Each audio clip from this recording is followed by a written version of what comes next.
Welcome to another riveting story time from my compendium of social ineptitude. Today's story takes place during high school when I thought breakdancing was the dopest shit. I used to think breakdancers were society's alpha males that couldn't walk 5 steps in public without falling penis first into a consenting vagina.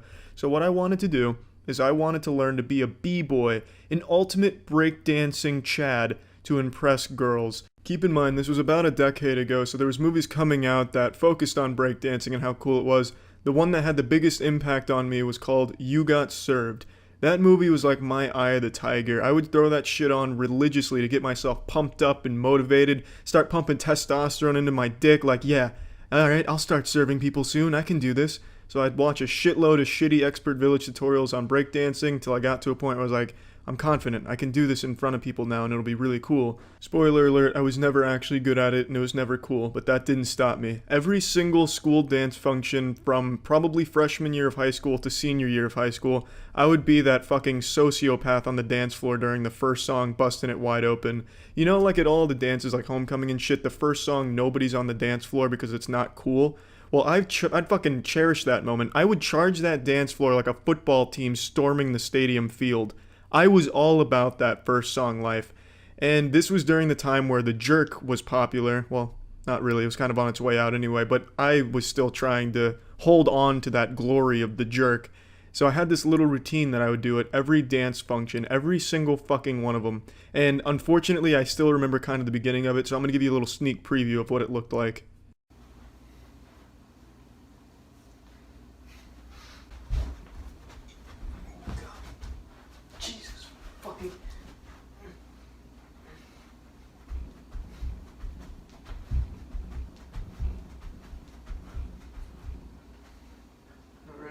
Breakdancing.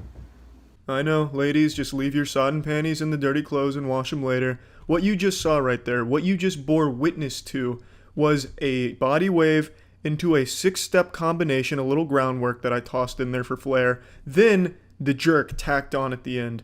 A combination move only fit for the most elite b-boy gods out there. Now at the time, this was 10 years ago, I was far more limber so I could go from the kneeling position to the standing position without fucking blowing up my meniscus. Now is a different story, I can't exactly do it as well as I did back then, but in a nutshell, that's kind of what it looked like back then too, honestly. And let me tell you, it wasn't cool. I don't think that routine I came up with will ever be cool. If I'm wrong, please, some b-boys out there, make it better and send it to me. I'd love to see how that could possibly be improved, because in my eyes, that's as good as breakdancing gets. And they didn't appreciate it. So my high school just didn't really have a taste for the finer breakdancing things because no girls ever thought that was cool, surprisingly. And let's fast forward. So I do that at all the dances. It never really got me anywhere or anything, and I never changed the routine.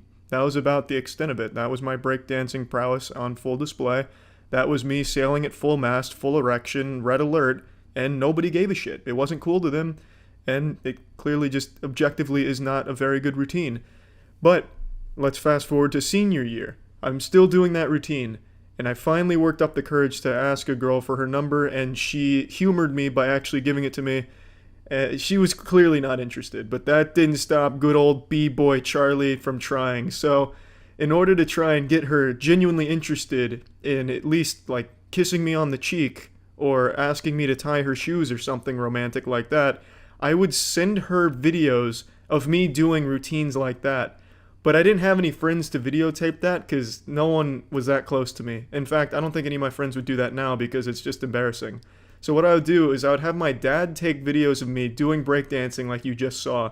Except by senior year, I was a little bit better. So I was able to do like kind of head spins. I couldn't do like a head spin without supporting myself with my hands. So I could kind of just like walk my head around very slowly. And I would have my dad videotape that. It'd be like a 2-minute video of me just walking my head around slowly like that on the floor. And I would send her that. And she was such a fucking sweetheart. She would send me things like, that's so cool, or rad. Just, man, it was pathetic. Genuinely pathetic. So I'd continue to do this. And then she stopped replying. That's how that story ends. So, in a nutshell, I still think power moves and breakdancing are cool as shit. I can't do them. My body just wasn't made for that type of activity. But I respect the men who can, and I still think that's cool. But the lesson here is, If you're not good at breakdancing, don't try. Don't use it to impress people. Definitely don't do it at parties or at bars or at school dance functions or anything. Just keep it to yourself. And definitely don't have your father videotape them, because that's equally as embarrassing. And trust me, I wasn't shy about telling her who videotaped that. I said, look at what my dad just filmed me doing, like it was some type of candid photo shoot or shot. So, the lesson here, just, don't be a fucking idiot, I guess. There's really no lesson here. I don't think there's a lot of people out there that are trying to breakdance to impress girls in 2018. Now it's all about your Fortnite wins. But even if there is still that splinter cell of dudes out there that are blood, sweat, and tears pouring cum into the breakdance art, make sure you're really good at it before you show anyone that shit. Trust me. It'll save you a lot of embarrassment. See ya. Anime is a word that inspires confusion, fear, and boners. On the surface, it's just another form of entertainment, but what it actually is a weapon. And like all weapons, there's the potential for misuse. This is the story of how I misused anime in my first year of college, and potentially led the entire student body to believe that I was some type of fucking lunatic who was one bad Naruto episode away from crashing his car into the side of the on-campus gym. It all started in high school. I was pretty reclusive, I didn't go out much, but I did watch a lot of anime, and it taught me two very important lessons. The first being, the power of friendship is the strongest force in the universe that not even God himself can compete with. Friendship probably led to the Big Bang creating our fucking universe. The second lesson being, the mysterious guy is always the coolest guy that big-titted girls want to fuck and smaller-titted girls want to fuck.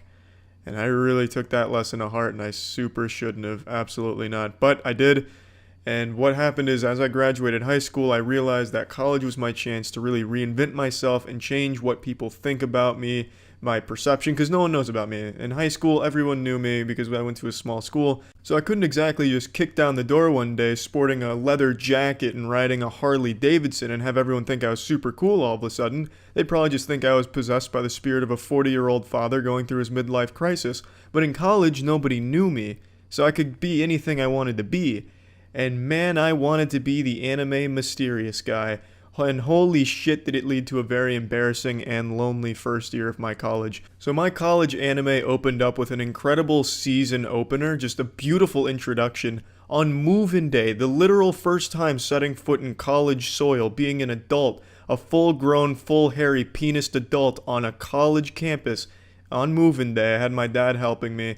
And going to my dorm, moving in the elevator, there was a girl and her father who were moving in there on the same floor. And my dad was talking to her dad and her a little bit. I didn't say a word. I was too cool to say a word. My dad tried to throw me into the conversation. So he asked me a real softball question that even a toddler could fumble his way through. I don't remember exactly what he asked me, but it was something like, "Oh, are you excited to move into this dorm, Charlie?"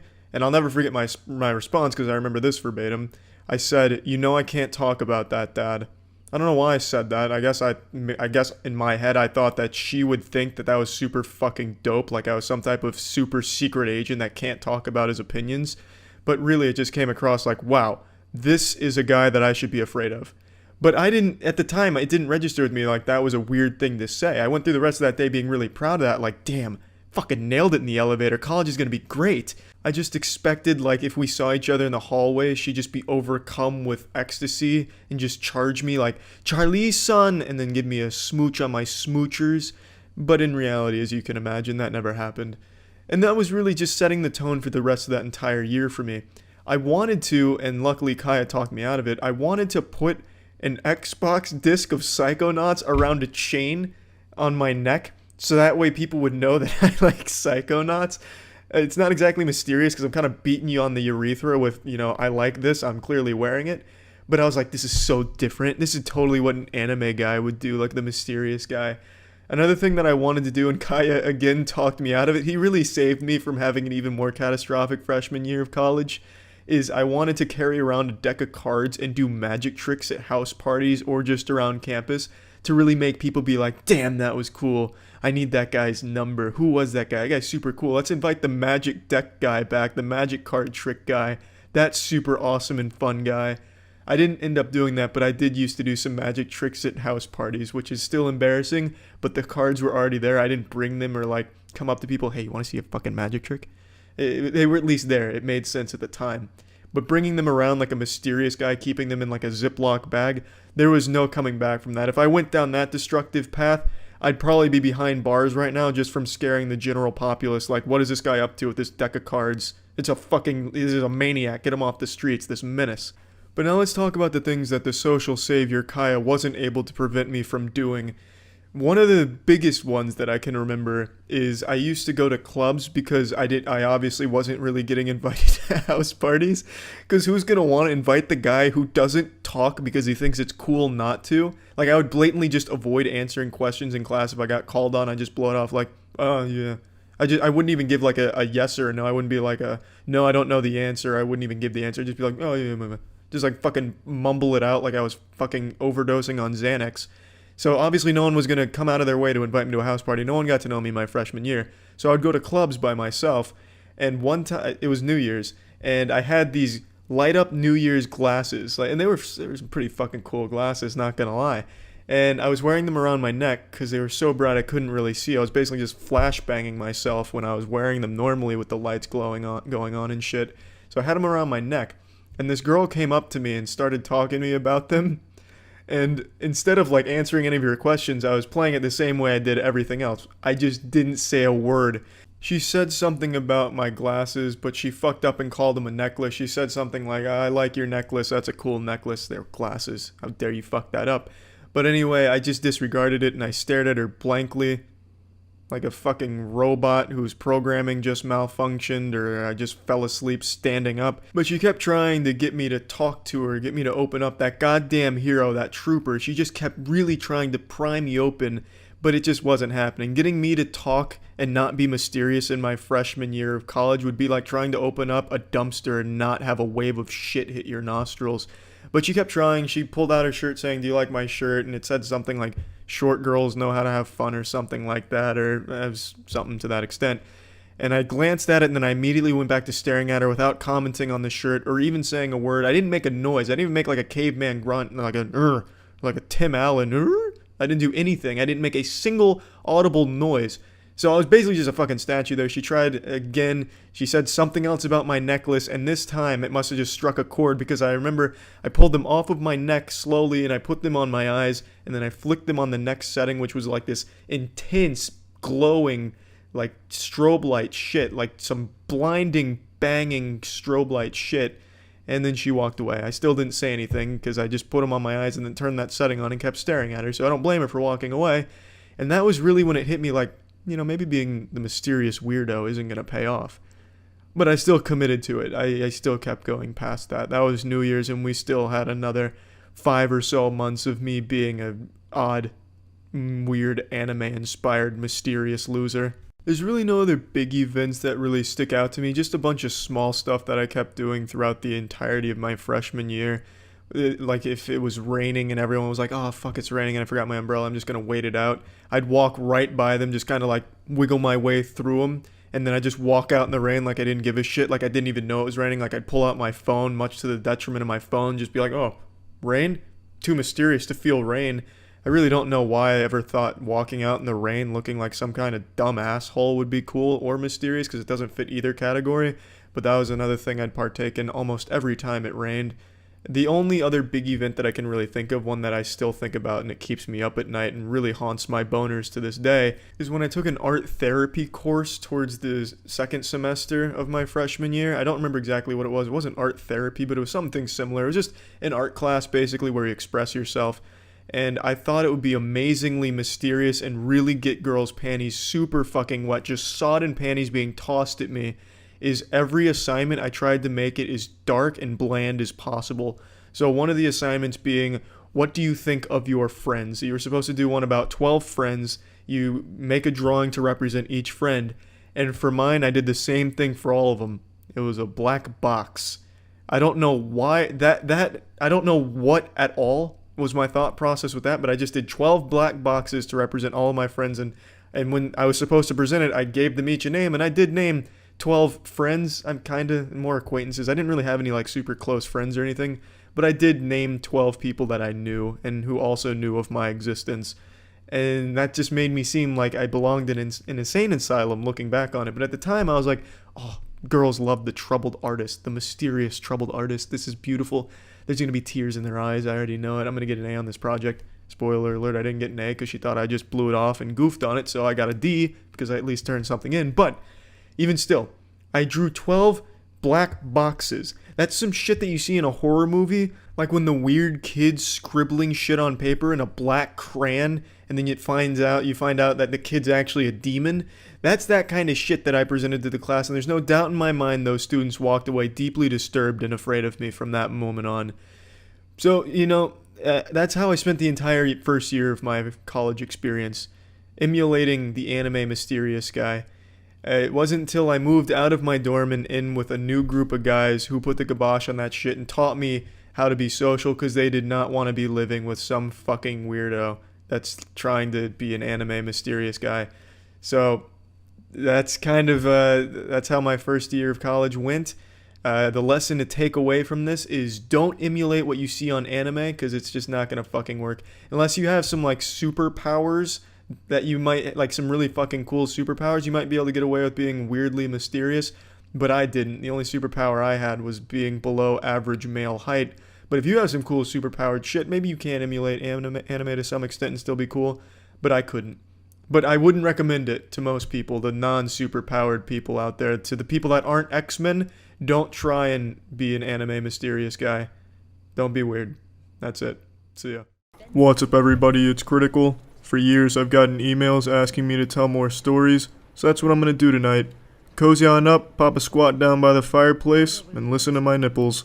Ashamedly, this tale isn't that old. It happened last year. After my long-term relationship ended, I had devolved into a socially inept husk. I had completely forgotten how to flirt or talk to females in a romantic way. It was bad. Every time I even tried to talk to a girl, I sounded like a troglodyte ODing on sleeping pills, and God forbid a girl ever made the mistake of starting a conversation with me. They would soon find out that I was fundamentally fluent in aphasia. The shit that was coming out of my mouth was just unintelligible. It was downright disrespectful to humanity how bad I was at flirting. But there's one night in particular that I still lose sleep over when I think back on. One event that to this day, when I'm about to ejaculate, makes my penis tingle in an unpleasant way. It was the very first weekend after my breakup, and I was going to a bar with my friends. I was going out with the intent of just drinking and having a good time and not worrying about anything. But my friend's sister insisted she wingman me that night, and I knew deep down in my soul that it would be a fucking train wreck. The night was darker than usual, the moon tucked away behind the clouds as if trying to cover its eyes and shield itself from the awkwardness that was about to unfold at this poor little bar. As if the moon knew just how shitty this experiment was going to turn out. But anyways, in my friend's sister's defense, she was an outstanding wingman, but the odds were stacked against her because she was trying to wingman a fucking sinking ship of social skills. So she was taking me to meet everyone at the bar. We met a ton of people. She was just dragging me along like I was her suitcase, except this suitcase wasn't filled with clothes or toiletries. It was just filled with awkwardness. And nothing too noteworthy happened. I managed to meet all of these new people without shitting my britches, which was a Herculean task, so that's an accomplishment that I'm very proud of. But then the very last two people we met will forever be etched into my memory.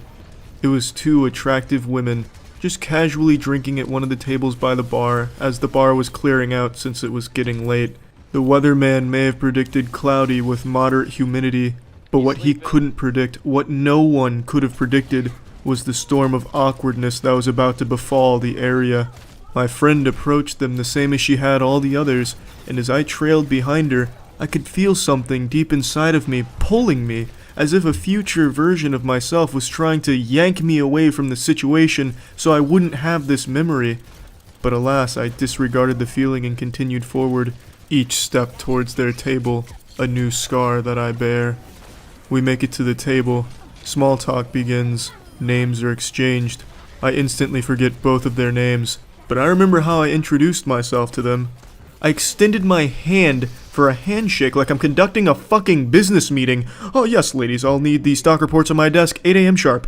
But the worst part of this gesture is when they do oblige my handshake, I kung fu grip them. I grab their hands hard as shit. It's like that scene in The Predator Or Arnold Schwarzenegger and Carl Weathers get in the handshaking competition? Oh, they got you pushing too many pencils. Well, I was pushing too much awkwardness right from the get-go. So yeah, suboptimal start, bit of a rocky beginning. Chalk that one up to nerves though, you know, that's excusable. So my friend's sister starts distracting one of the girls. Oh, do you go to UT too? What sorority are you in, this and that? Working under the assumption that I am not a bumbling goober and can handle a one-on-one conversation with the other girl. Rookie mistake. I absolutely could not handle that in any capacity. It was abysmal. I have no doubt. I can say with confidence that it is the worst conversation she had ever been a part of, and probably to this day is still the worst conversation she has ever been a part of. With each sentence that I diarrheaed out, I could feel it getting more and more uncomfortable for the both of us. So, do you like alcohol? I mean, it's a good beverage. Envelope adhesives, how do they keep those damn things together? You know, some strong shit. Oh, this is some nice shoes. I like shoes. I wear shoes sometimes, too. I don't wear shoes when I sleep, though. I take shoes off when I sleep. I'm not weird. I don't take the shoes. It was fucking miserable. And this continues for about 15 or 20 minutes. I don't know how she resisted the urge to just puke in my face, but she just let me keep going. I'm just over here hooting and hollering about our universe being a simulation or some shit. And then eventually she gets so bored, and I'm confused because I'm having a conversation with myself in my head, and I'm having one with her. So I was just, by the end of it, I didn't know if I was talking to myself or talking to her. It was just a weird situation altogether. But she gets so bored, and she puts the kibosh on it. She says, "Look, I've been having a shit week, and I just want to go home with a guy tonight, okay?" And then she puts her hand on my hand. And then I looked her in the eyes. We locked eyes for a minute. And I said to her, "Well, you're going to have to hurry up because the bar's clearing out. I wish you the best of luck finding a guy, but if you don't find one, I'll eat your pussy for a little bit if you want." That is verbatim what I said to her in response to that. I could never forget those words. They're burned into my brain. The second those escaped my mouth, I became sober. I was inebriated going into it. I said that, and then I could have flown a fucking plane at that point. I could feel my asshole pucker. My anus was becoming the universe. It was like every cell in my body was being bludgeoned by a cactus. For me, this was proof that whatever higher power or creator exists, they truly don't care about this world. Because if they did, they would have sent a fucking wild ice cream truck to take me out right then and there. And the look on her face, I will never forget it. It was a look of pure shock, confusion, and anger. Every emotion a human is capable of feeling, she felt in that moment. And then she pretended to get a phone call so she had an excuse to leave. That makes her a good person in my book, because what she should have done is say, "Hey, get the fuck away from me, you creepy homunculus," or something to that effect, because that's what I deserved. She was nice enough to actually make it seem like she just had something else to do instead of just telling me to fuck off, which she absolutely had a right to do because she had just put up with my ranting and raving for 20 minutes, and then I basically just rejected her to her face with my last little humdinger there. So to me, that woman is a hero. Now to make matters even worse though, my friend's sister and the girl's friend heard what I said. It's like the music in the bar just cut out and everyone stopped talking right before I uttered those words. But luckily, she never mentioned it because I'm assuming she erased it from her memory immediately after, so that way she would spare her mind the anguish of trying to comprehend what the fuck I was thinking when I said that. But yeah, so that's the story. It was by far the most uncomfortable situation I'd ever been a part of and created. I mean, I did both. I was both the participant and the orchestrator. So it was weird, but yeah, that's the story. That's it. So yeah. Occasionally during my live streams, people bring up Miami because I'm in Florida and everyone knows Miami, so they always want to know, have I been there? Do I like Miami? And I made it very clear that I have a very palpable disdain for that city, if you can even call it a city. I call it a scam. I almost just don't even believe in Miami. It's kind of like the fucking Tooth Fairy to me. If the Tooth Fairy was a huge asshole whose only purpose was to bite your nipples off while you were asleep, I really do hate Miami. So let's get really into the meat and semen of why I hate Miami. I've only been one time. It was my junior year of college, and my friends and I went for spring break. We were going to celebrate it there, just go fucking wild. Yeah, Miami Beach party. Oh, tits all over the place. Look at all that ass, and look at all these beers and alcohols. And that was the plan. But we severely underestimated just how expensive everything in Miami is. We knew it was going to be a bit pricier, but not even Jesus Christ himself could have convinced us it'd be as expensive as it turned out to be. There was only one thing in all of Miami we could afford, and that was the hotel, because we all pooled our money together to be able to afford that. Past that, we were left to die. The people in Miami wouldn't piss in your mouth if you were dying of thirst unless you had $1,000 to pay them for it. The prices there are out fucking rageous. We couldn't be left alone. We couldn't buy anything alone. We had to stay in a group and start budgeting our money. Hey man, look, I just ran out of soap and I need to get some at Walgreens. Can you spot me $50 so I can at least get halfway there and I'll cover the other 50? Because you can't afford anything. We couldn't buy a pack of almonds on our own without coming together as a group and budgeting that purchase. It's fucking insane how expensive everything there is. Let's go ahead and start from day one because it hit us immediately when we got there. We planned the trip for 4 days. We stayed all 4 days, but on the first day we knew we were in for a rude awakening. So day one we were already, ready to rock and roll, ready for partying. Hey, it's spring break. It's time to go nuts to butts. Let's fucking hit it and shit it. So we got a taxi, which was extremely expensive, got stuck in Miami traffic for an hour, and then made it to this area where all the bars are. I can't even remember what it's called, but there's a bar there that's like the Frankliner or maybe like the Frankie Doolittle or something. I don't remember, but it's a big bar there, and we paid $20 to get in, which is huge for us because in Tampa, it's free entry if you're over 21, so paying $20 just to get in, that was a real slap to the urethra, but we did it anyway because spring break, baby, woo! Shirt over your head and everything, about ready to go wild. And we made the mistake of ordering shots right upon getting there. Shots of Fireball, because in Tampa, a shot of Fireball is $3, and I'll never forget what it is in Miami at the Frankie Muniz Hotel or whatever. $18. $18 for a shot of Fireball. Fireball is the shittiest alcohol you can get in a shot, and it was $18 there. It was insulting. So after taking that shot, needless to say, it was basically like swallowing all of our money at the same time. We were already running out of money just from our first bar visit and first round of drinks. If I wanted to take that shot glass and dunk it into their pool, I'd probably have to pay $10 for their chlorinated pool water with pee all in it. It's unreal, the prices there. But it wasn't all lost upon going to that bar because there was a homeless man, probably not actually homeless, but he dressed like a homeless man, and he was doing magic tricks, and we got a little private magic show from him. And it was all hat magic, so he'd be doing cool shit with his hat. And his grand finale was he pulled out a baggie of cocaine from his hat. It was really fucking cool, and we all gave him $5 because he fucking earned it like a motherfucker. That man should be going on Penn and Teller's Fool Us, or maybe America's Got Talent. It was a great routine, and he's even got a little something to get the crowd energized, just start throwing coke out. I could see him being a big magician someday. Hopefully he's doing well. We called it a night right after that because it certainly wasn't getting better than that magic show, and it certainly wasn't getting cheaper. So we went back to the hotel and we started just drinking all of the alcohol we brought. That was a lot of fun, just 5 guys in the hotel room getting absolutely shit-faced because they couldn't afford to elsewhere. And I got extremely drunk, probably the drunkest I've ever been, and I blacked out. And then the next day, we all planned to go to the beach, but I was so incredibly fucked up that I needed to keep having the taxi driver pull over so I could puke. We finally got to the beach, and I still had to keep puking, but apparently all of the areas on the beach don't really have bathrooms. Miami doesn't believe in bathrooms, so I went to a Walgreens. They don't have a bathroom. I went to the next door business that I don't remember. They didn't have a bathroom. I went to the other business next door, which was probably like a cocaine supplier. I don't really know what it was, but it was a dilapidated little business. They didn't have a bathroom, so I ended up just puking on the road. I just figured, why not? I had nowhere else to go, and I'm sure it's pretty commonplace in Miami. I'm sure I'm about the 5th guy that morning to puke on that road.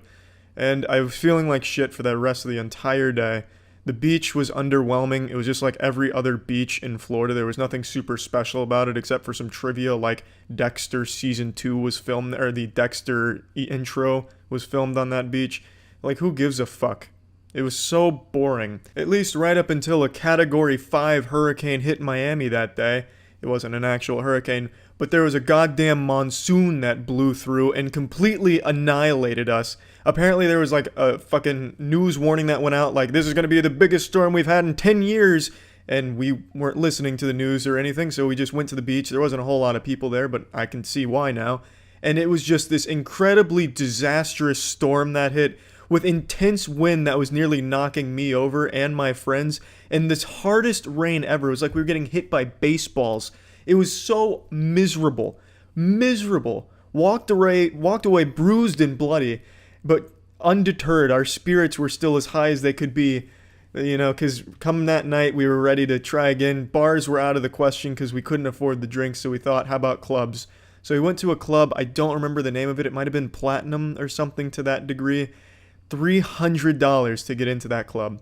That's excluding drinks. That's not included. $300 just to go in there.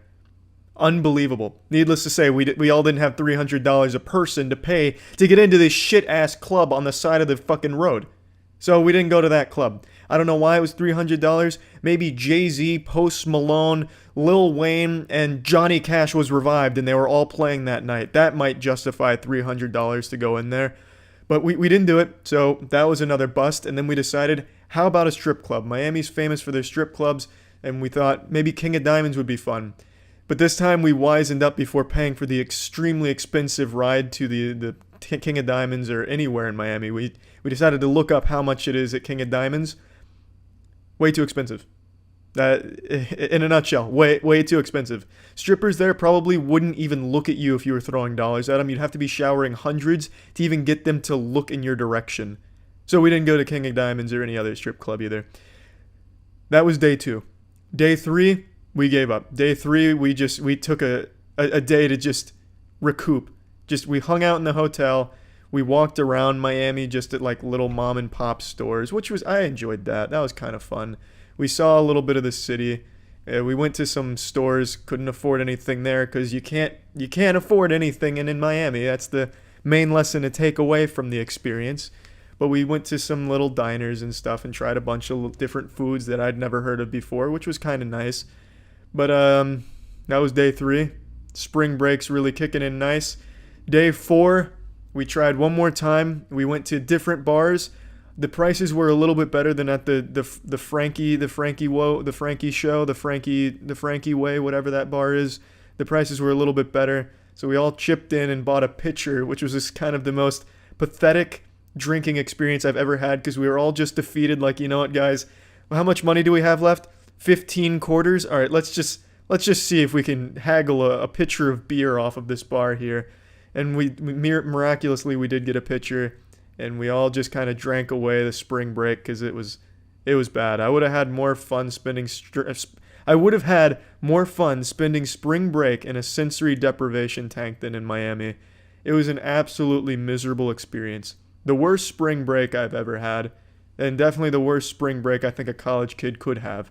We lost pretty much all of the money we brought with us and had nothing to show for it. But it was kind of a good-looking city. It was kind of pretty, and walking around trying a bunch of different foods was kind of fun. I would never recommend anyone ever go to Miami because you just can't afford to. Unless you're taking out a mortgage, taking out some loans or something to be able to afford anything at all there, you're just not going to be able to have any fun. There's also a huge drug problem there. From what I could tell, I don't really keep up with the Miami news or anything. But walking the beach and shit, there are so many people asking you if you want to buy drugs, which was really uncomfortable. But overall, hated Miami. I would never recommend you spend spring break in Miami. Anywhere else. Literally spring break anywhere else. Go to fucking Antarctica, you'll have more fun. I don't really care where you go, but you will not have fun in Miami. That's the gist of it. That's it. See ya. What's up, everybody? It's Critikal. This week I've been flooded with an unusual volume of emails pertaining to something I talked about in the past, and usually my emails consist of websites like Habbo Hotel telling me that my son has signed up for an account. I don't have a son. Daily Betty Crocker updates because some sick fuck out there signed me up for a Betty Crocker newsletter, but god damn it if some of those aren't some surprising meals from Betty Crocker, I'll give her that much. So I was a bit shocked this week when I looked past all of the strange newsletters and questions like if my ass was a dog, what would its name be and what breed, to see that I was getting questions about something I talked about in minimal detail a while back. So I figured I'd dive a bit deeper into this tale to give closure to those people that are asking for it. So it would have been about 2 years ago now, maybe a little more than 2 years ago. The story begins as all good tales do. The previous night I was out drinking heavily, and I woke up the next morning with a pretty bad hangover. And as one does when they're faced with a rough hangover and regret from spotty memories from the previous night where you're claiming you're Alexei Vanderwolf, famed bear wrestler from Russia, you get out of bed and you start masturbating to help get over the hangover. I don't understand why it works, but it does. It helps get over the hangover. So I began cleaning the clarinet, and I was really in the zone. I threw on my favorite lesbian porn film. It's a threesome called Ménage à Trois. It's on Pornhub if any of you would like to watch it. I believe it's probably the best hangover cure out there right now. And I was really just enjoying it, and I wasn't even considering it a masturbatory task. It was just me, this beautiful video I was watching, and my cock in my hand, Also, as a side note, I like to watch the porn on my phone because you can double tap and zoom in, so you can kind of be your own cameraman, and I like that aspect, because sometimes the camera angles aren't great, so I like the double tap feature. It's not really pertinent to the story at all, but I just thought it's worth throwing in there. And as by the time the video started winding down, and it's a 30+ minute video, and this was an entire 30 minutes of me going at it pretty hard, I was beating my dick like it owed me money, and eventually my dick deployed its cream and my mission was complete. I ejaculated, in other words, or if I want to be more hip with lingo, I made cum. So I paused the video and I closed my eyes and thanked Jesus for what I had just watched on my screen. And then I turned off my phone and I went to clean up my cock, and my neck was stiff because I was holding it at eye level, and I guess I just hadn't moved very much. I was like a fucking statue just looking at this thing. You probably could have mistaken me for a wax figure except for the rapid hand movement on my penis. And I very slowly looked down to begin the cleanup process, and I noticed my dick was extremely red. And it was also beginning to swell because my dick did not have this type of girth. It looked like my dick had been replaced with a head of cauliflower. The skin surrounding the pecker had it inflated so much so it was like someone was trying to make a fucking balloon animal out of it. I immediately was able to recognize that something had gone awry in this masturbatory process. I decided I didn't want to go get it seen right away because that's kind of an embarrassing thing to tell a doctor. Hey, look, I beat my meat so hard that now it looks like I've hurt myself. What do I do? So I decided to wait it out. I gave it like an hour to see if the swelling or the redness would go down, but it just continued to get worse. By the time I did go get it checked out, it looked like a fucking bowling ball down there. That's not really a good comparison though, because it wasn't like a fucking bowling ball. It didn't turn into a giant ball or anything. It still had like a penis shape, but since it was flaccid, there was more girth than length to it, and it was super swollen. It looked like you could have sucked helium out of it.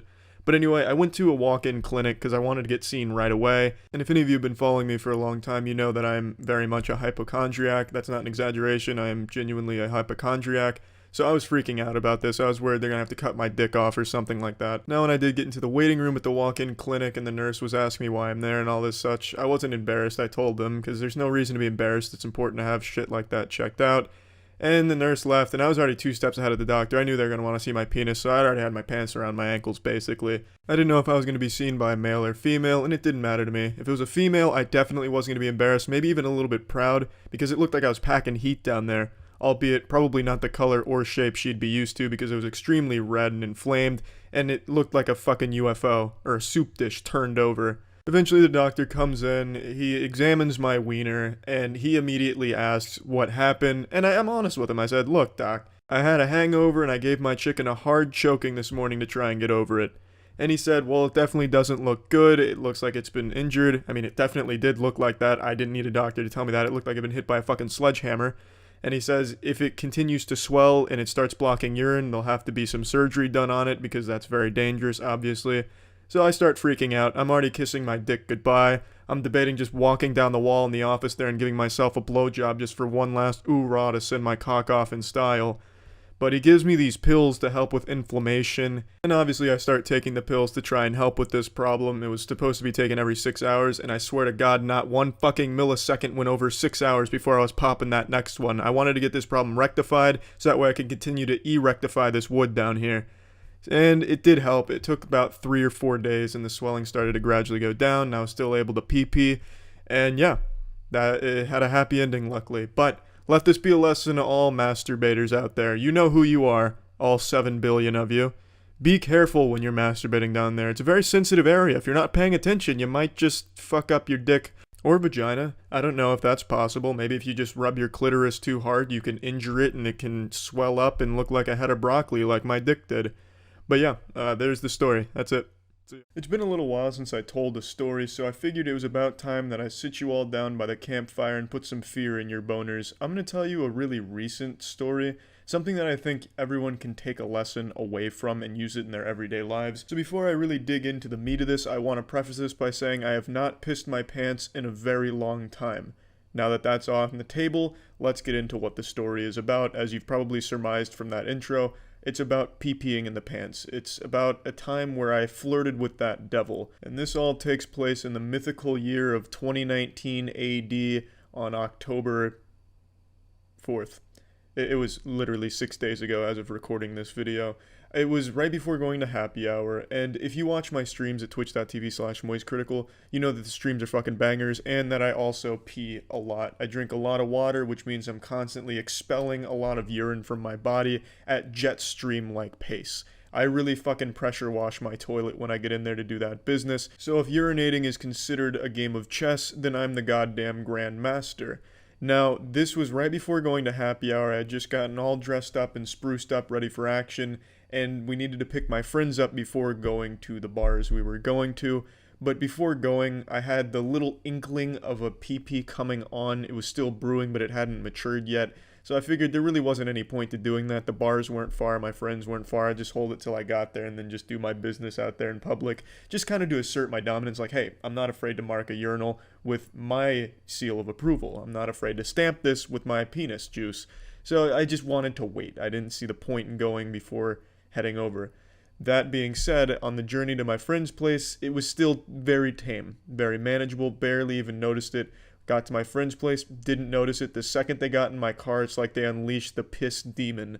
All of a sudden, all at once, it hit me like a fucking brick. Like a train had left the station, a bullet train, and it was hitting my bladder. There was no putting this genie back in the bottle. I was going to tinkle, it was just a matter of where. In my nice trousers, in a dirty bathroom somewhere on the way, or on the side of the road.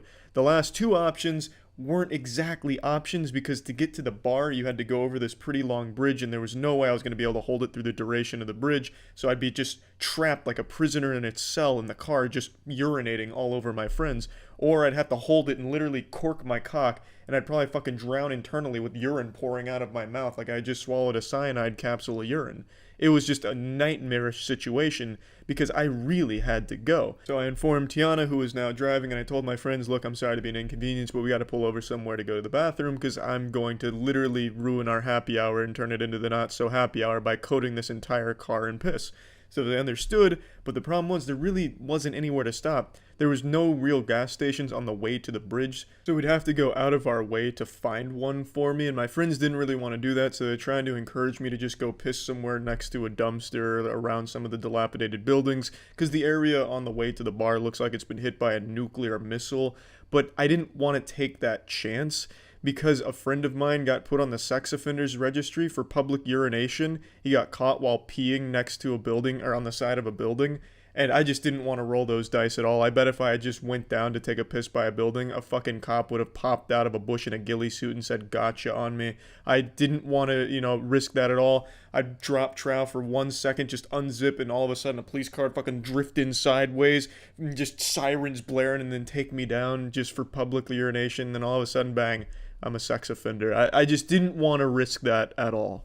I didn't want to take that chance at all, so that was not an option for me. We were going to go out of our way to one of the gas stations that I knew of, and it wasn't that far out of the way, so it wasn't a huge inconvenience, but I still felt bad. Unfortunately, the gas stations were of no help, and also the gas stations look like something straight out of the Fallout universe as well. But the first gas station we go to, everything looks okay. There's a bathroom there, which is a plus. It's one of the bathrooms that's on the outside, so you need a key to get into it. So all confidently, while I'm like basically grabbing my cock, just trying to keep everything where it needs to be before I explode with urine, I go in there waddling in and I say to the guy, hey, look, I've got to use your shitter. Can I get the key to that bad boy? And he's not all there. He sounds like he's one Xanax bar away from just total overdose and collapse. So I couldn't understand most of the words he said, but he kept mumbling about the hot dog man. I didn't know what that meant. I thought he was making like idle conversation. Maybe there was a hot dog vendor outside that he wanted me to go buy from before he gave me the key. I didn't know, so I asked him, what are you talking about? The hot dog man? Who's a hot dog man? I love hot dogs, even though I fucking hate hot dogs. Just anything to get that fucking key. Felt like it was a mission in a video game that I needed to get that key to complete the quest.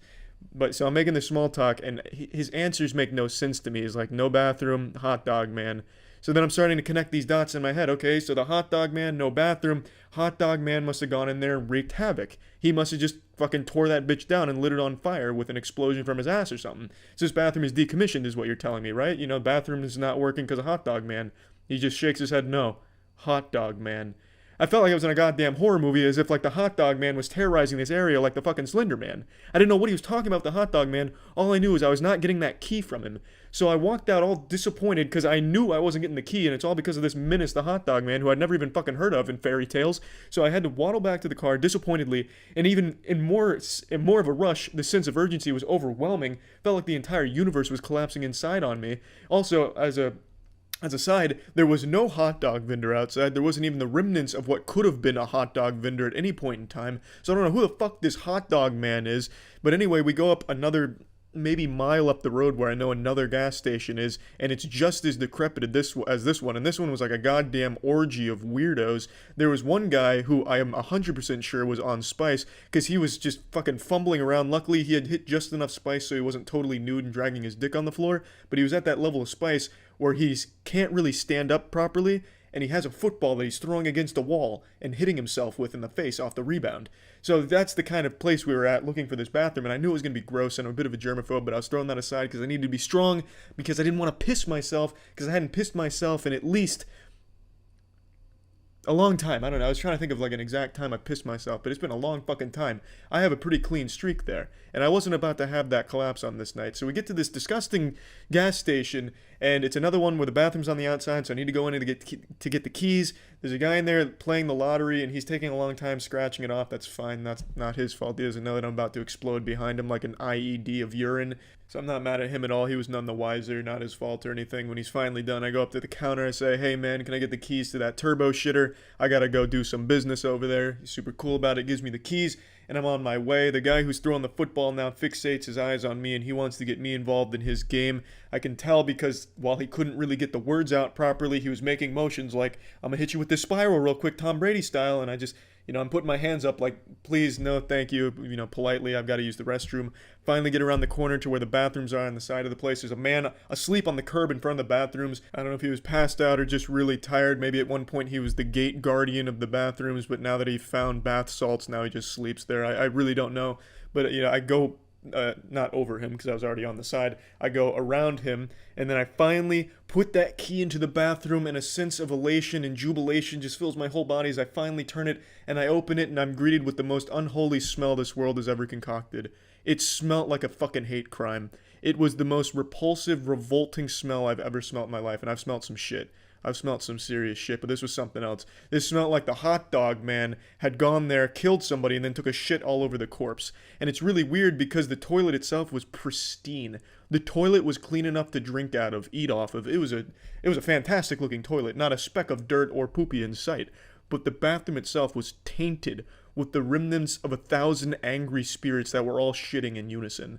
It's no doubt the work of the hot dog man. There's not a single doubt in my mind. He must just be like a serial bathroom shitter. Just goes around shitting in all the bathrooms, fucking terrorizing them, ruining them for people that gotta pee like me. But I really don't know. Anyway, the smell was so overwhelming. For just a brief moment, I relaxed my penis sphincter, and a little bit of urine dripped onto my boxers. I don't count that as pissing my pants because it was just enough where it only dribbled out, and I was able to once again voluntarily collapse the muscle so it didn't squeak out anymore as I finally approached the toilet, and I finally released the sweet relief into the toilet, and I finally peed. I couldn't breathe. It was fucking hazardous to my health, no doubt, with all the shit particles floating around in the air, but god damn it, I finally peed. So the lesson to take away from here: just when you feel like even like the smallest amount of pee building inside of you, just piss. It's gonna get worse. You're gonna just need to pee. Don't try and hold it. Don't be a hero like I was, because you might find yourself in a similar situation where you dribble on yourself and you visit a really disgusting smelling bathroom that really just ruins your sense of smell for like a good 2 hours. But anyway, that's the story. The lesson to learn: pee when you feel like you have to, even a little bit. Don't try and hold it, because that is just absolutely devastating and leads to this domino effect of unfortunate circumstances and a lot of stress. That's it. So yeah. When I was a young teenager, I had a really weird relationship, and I don't mean with like a creepy uncle or anything like that. I had a weird relationship with masturbation. Now, this will come as a massive surprise to many of you Redditors out there, but when I was a young man, I was extremely religious. I got baptized twice just to make sure the Lord took notice in case he missed the first one. I wanted to make sure he took notice and saw that I got baptized. And this led to a lot of fear, especially when it came to my penis. I was fucking afraid of my wiener. But like all young men, those hormones are pumping and you just gotta slap that skin flute around to show it who the boss is. And when I did masturbate, it was a fucking nightmare. I'd sometimes cry after it because I felt like this sacrilegious act condemned me straight to hell as some kind of unforgivable sin where the devil knew I masturbated and made a special room in hell for me.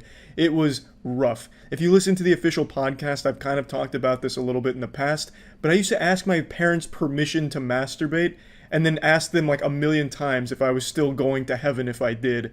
It was bad. It was bad. And the reason why I'm saying this today is because I felt like sharing a story that I just remembered because I was going through some old boner jams. I was looking at old music, and I came across Bullet for My Valentine. Bullet for My Valentine is a metal band, and they used to be my favorite band during this time period, during all this here that I was just talking about, setting the stage.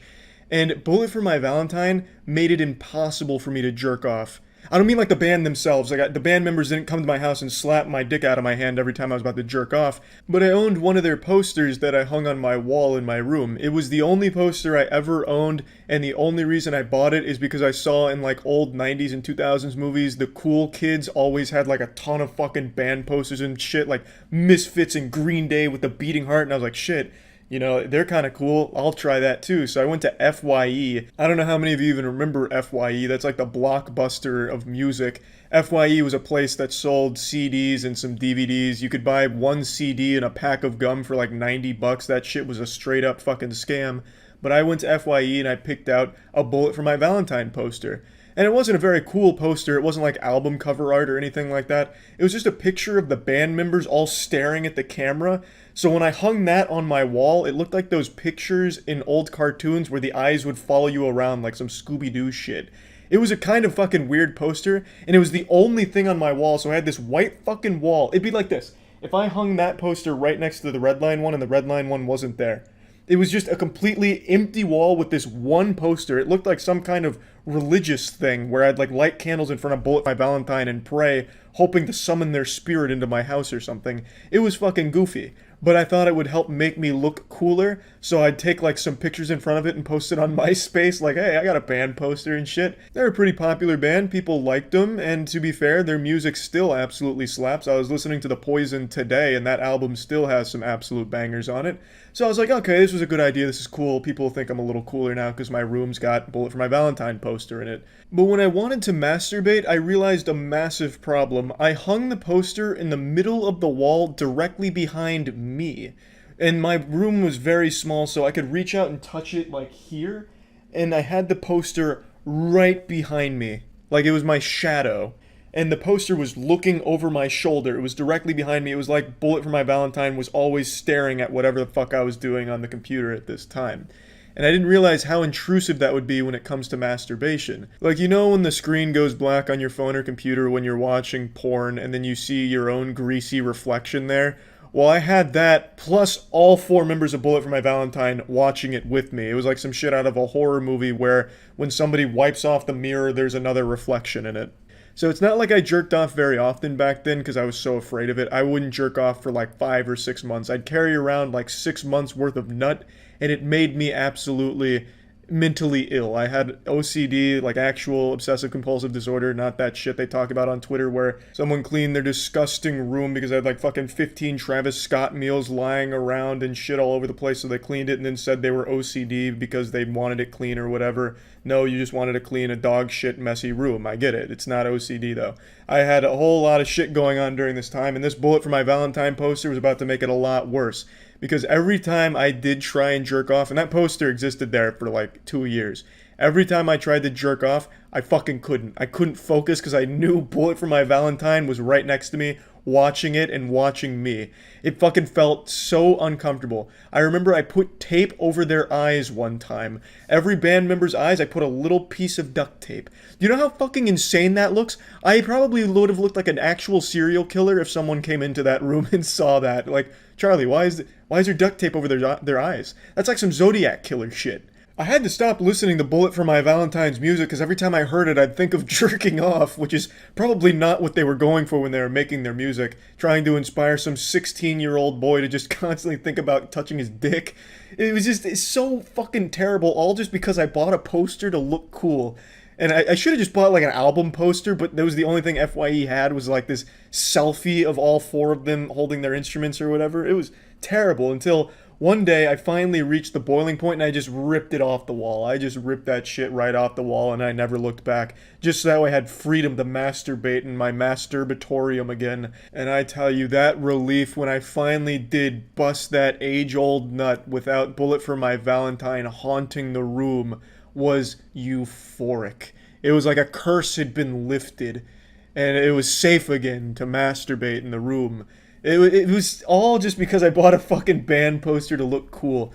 But to be fair, Bullet for My Valentine's music, still good. Still good music, yeah. I just wanted to share this because I was listening to the album again and it brought up all those repressed memories that I guess I just stored in the back of my mind. Now, I want to make it clear, I did still masturbate during this time. I wasn't a coward. I wasn't a pussy that was about to abandon masturbation just because I was a little uncomfortable with a band watching me do it. I still did manage to bust some out from time to time, but it made it a lot more difficult. So yeah, Bullet for My Valentine ruined the fun of masturbation for me for a little while. That's it. See ya. How big is my penis? A question I've been asked millions of times, so much so that it's infiltrated my dreams, where even the figments in my dreams are asking me that question. During every stream I ever do, I'm asked, how big is your wiener? How big is your cock? How big is that womb room? And I make it no secret, I don't hide the fact, that my schlong is 6.5 inches of pure steel, bravery, and courage. So now, again, I'm sure I will continue to be asked it during my Twitch streams. I'll link my Twitch below so that way you too can see how many times I'm asked that question per stream. But this brought up something pretty interesting. Because always the follow-up when I say 6.5 inches pure sledgehammer is that flaccid or erect? And it got me thinking, who the fuck has a 6.5 inch flaccid dick? That is downright unholy. That would be biblical length that would rival God himself as the creator of the universe. That's just downright ridiculous. No, my penis is not 6.5 inches flaccid. I don't think any man's is. I'm sure I'm wrong, but speaking purely biologically, it just doesn't make any sense. The science it can't comprehend how a penis could be 6.5 inches flaccid, soft. It's unreal. So that got me thinking, let's talk about growing versus showing. A grower versus a shower. I am a grower.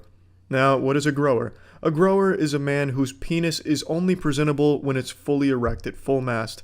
A shower is a man whose penis is presentable when even when it's soft. It doesn't need to put its makeup on and get in a good mood and stimulated before it can be presented and have people applaud it and be proud about it. However, the majority of men are not showers. I believe it is only 5% of the global population of cock-wielding men are considered showers. That statistic may be wrong. Maybe I just made it up. I'm really not sure, but I'm going to present it as a fact anyway. It's a very small portion of men in the world that are showers. Now, like I said, I'm not a shower, not at all. My flaccid dick is embarrassing. If I get out of a shower and I look at it in the mirror, I feel like a fucking vampire and just wish my reflection wasn't there because I saw my flaccid dick. I never take dick pics, no flaccid dick pics, because I always fear the day that somehow it ended up on the internet and then I'd never be allowed back on the internet just out of pure shame because it's my flaccid dick. The fucking pencil eraser flaccid dick out there. Now, like I said, it gets up to 6.5 inches of steel and bravery. Take my word for it, I swear to God. But up until that point, it is a sad fucking ice cream cone. If my soft penis fell out of my pants in front of an on-duty police officer, he wouldn't even arrest me. He'd feel too bad about it. And the point I'm making here is, let's just go ahead and drop the, when you ask for dick size, is it flaccid or hard? The size the man gives is always going to be when it's performing its best. No man is going to say his flaccid dick size because they're all flaccid dicks are sad. Like, what guy's going to say, yeah, I'm 3 inches soft. Oh, cool. Well, now you've completely lost that person's interest and they think less of you. That's why every time I've ever done the bedroom rodeo, as it's called around the college campuses, I'm not quite too familiar with the term for fucking or anything, but always in the past, I would never let my flaccid dick be seen. I just scramble around the room like Batman who just lost his mask, so now Bruce Wayne's desperately trying to conceal his identity. I do that, but with my dick, making sure that it was not seen in any light whatsoever. So again, why am I bringing this up? Well, to answer the Twitch question that I always fucking get, A, and B, just assume when you ask for dick size that it's being dealt with in erect units. No one's gonna tell you flaccid dick size because they're all fucking small when they're flaccid. Mine, like I said, is around like the 3-inch mark flaccid. Yahoo, yeah. I'm gonna go ahead and give that as my answer to the how big is your dick. I'm gonna tell you it when it's doing its best, which is when it's erect. It's 6.5 inches. Don't forget it. See ya. I don't think I've ever shared a story about myself so embarrassing that it changes the way you look at me. I've shared a lot of embarrassing stories with girls and shit that I've had in the past, but nothing that's so goddamn game-changingly cringe-inducing that you vomit and think less of me until today. I was trying to think of a story that I wanted to talk about because I wanted to tell a really embarrassing one today, but I wanted to like amp this shit up to like the highest fucking level I could. So I was going to my past, of which there's a myriad of embarrassing stories to choose, but I wanted to find the perfect one.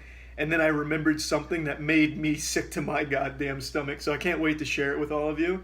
So to preface this happened in high school. The year is 2011. This was right after my third lung collapse. If you've been following me for a while, you know my lung collapsed 3 times.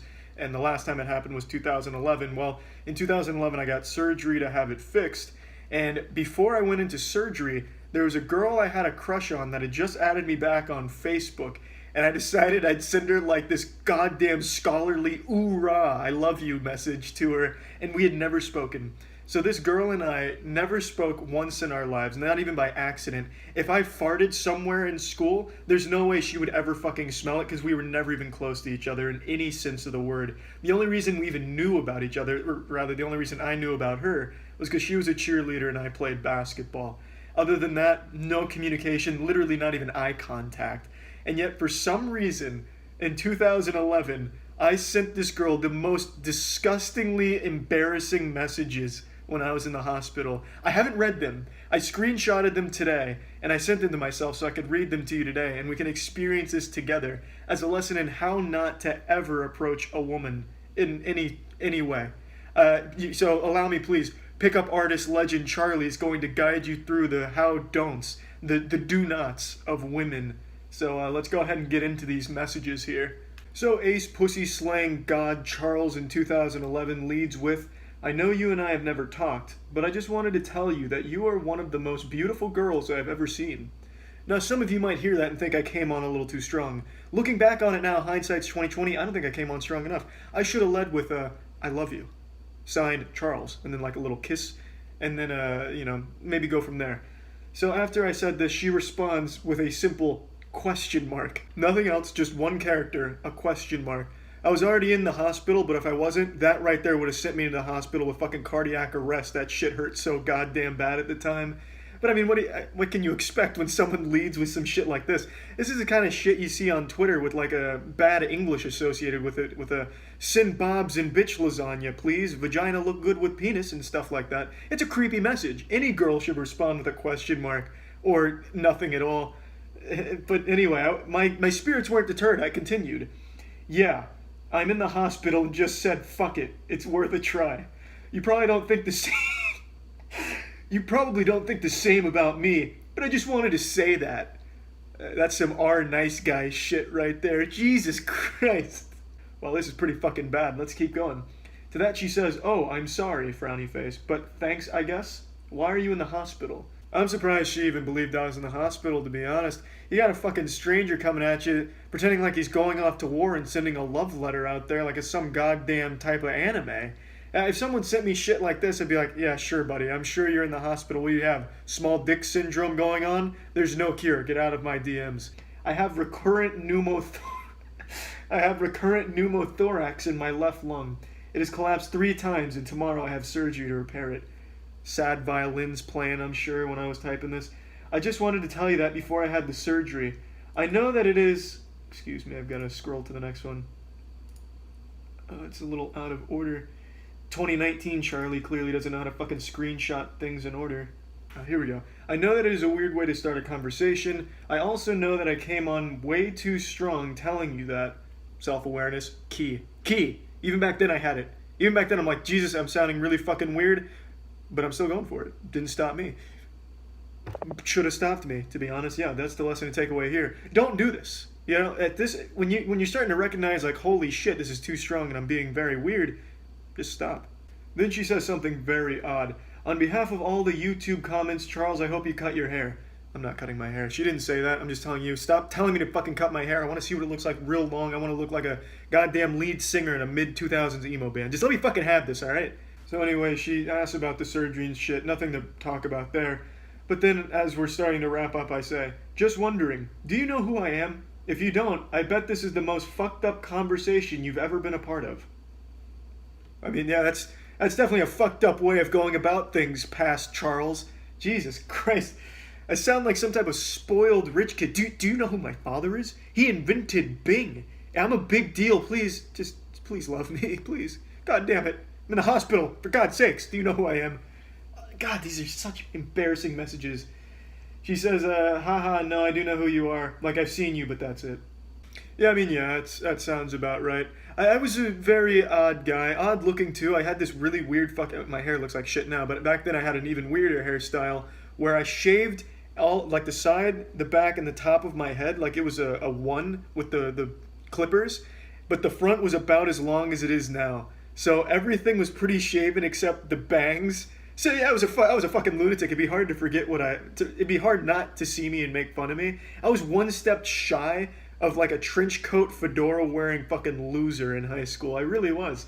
So yeah, it makes sense that she at least remembered what I looked like, because I looked like a goddamn fucking psychopath. So to that I said, oh, sorry. I bet this is weird for you, huh? The only way to make things like this not weird is to keep saying, yeah, this is probably weird, right? That way it's, it takes the tension off. It's like, oh, he's saying it's weird. It can't be weird if he keeps talking about how weird it is. All right, it makes sense. Like, pretty much every fucking line I say in here is about how weird it is, and yet I keep going. To that she says, I don't mind at all. So then in closing, this is my finisher. This is my Mortal Kombat fatality, my big grand finale here.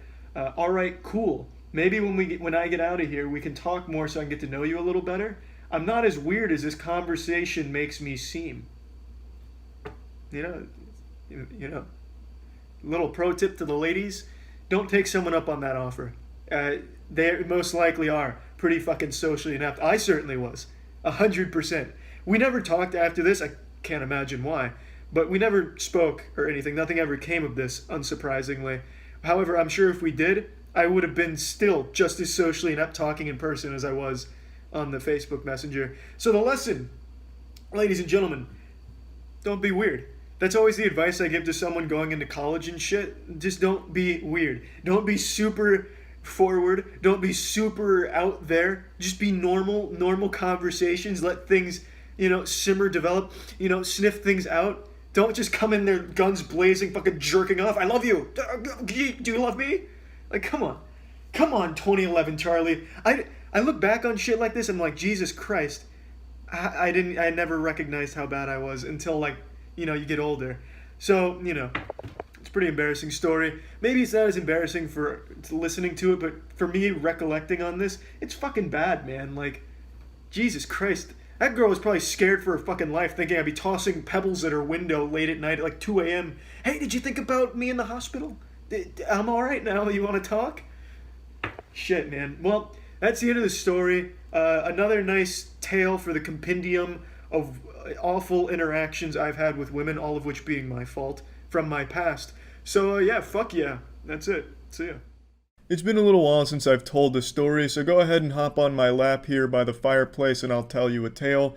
As is common with most of my stories I've told on the channel, this takes place during the period of my life where I thought it was cool to be a mysterious anime character. This was like my early years of college. As you can probably imagine, my ability to socialize during this time was absolutely pathetic. Having a conversation with a magic 8-ball would have been more fun and engaging than talking to me back then. Those poor souls that talked to me back then probably instantly regretted it, because having a conversation with old Charlie was like talking to Alexa if she was overdosing on Xanax. It was rough.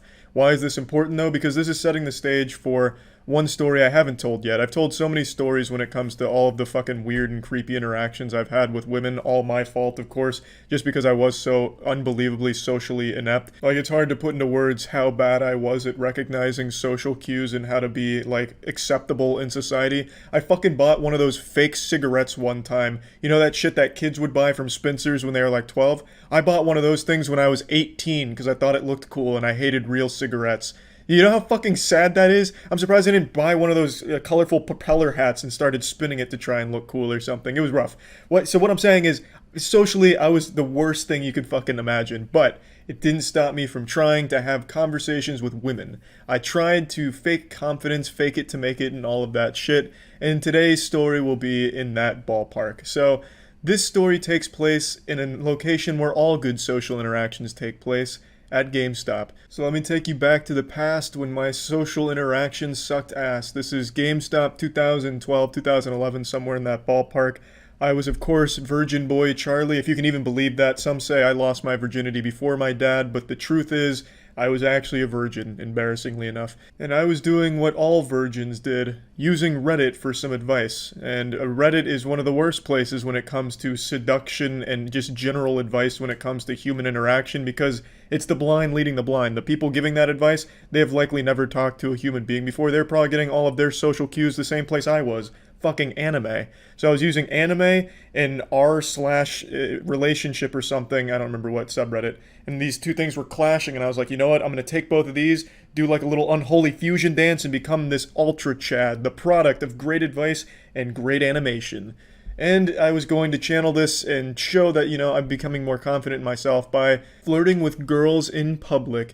And I chose my first rodeo to be at GameStop. Before going to GameStop, I had decided that I was going to march into GameStop, right up to the counter to the girl that worked there and call her beautiful right to her face. I was going to look her in the eyes. I was going to say, ma'am, you are fucking beautiful. You are gorgeous. I don't know what I expected to happen next because I didn't have a follow-up. Maybe I was fantasizing like one of those dream scenes where all of a sudden, like an anime, the girl blushes and then she calls out her 3 twin sisters or something. And they all fall in love with me. I don't know.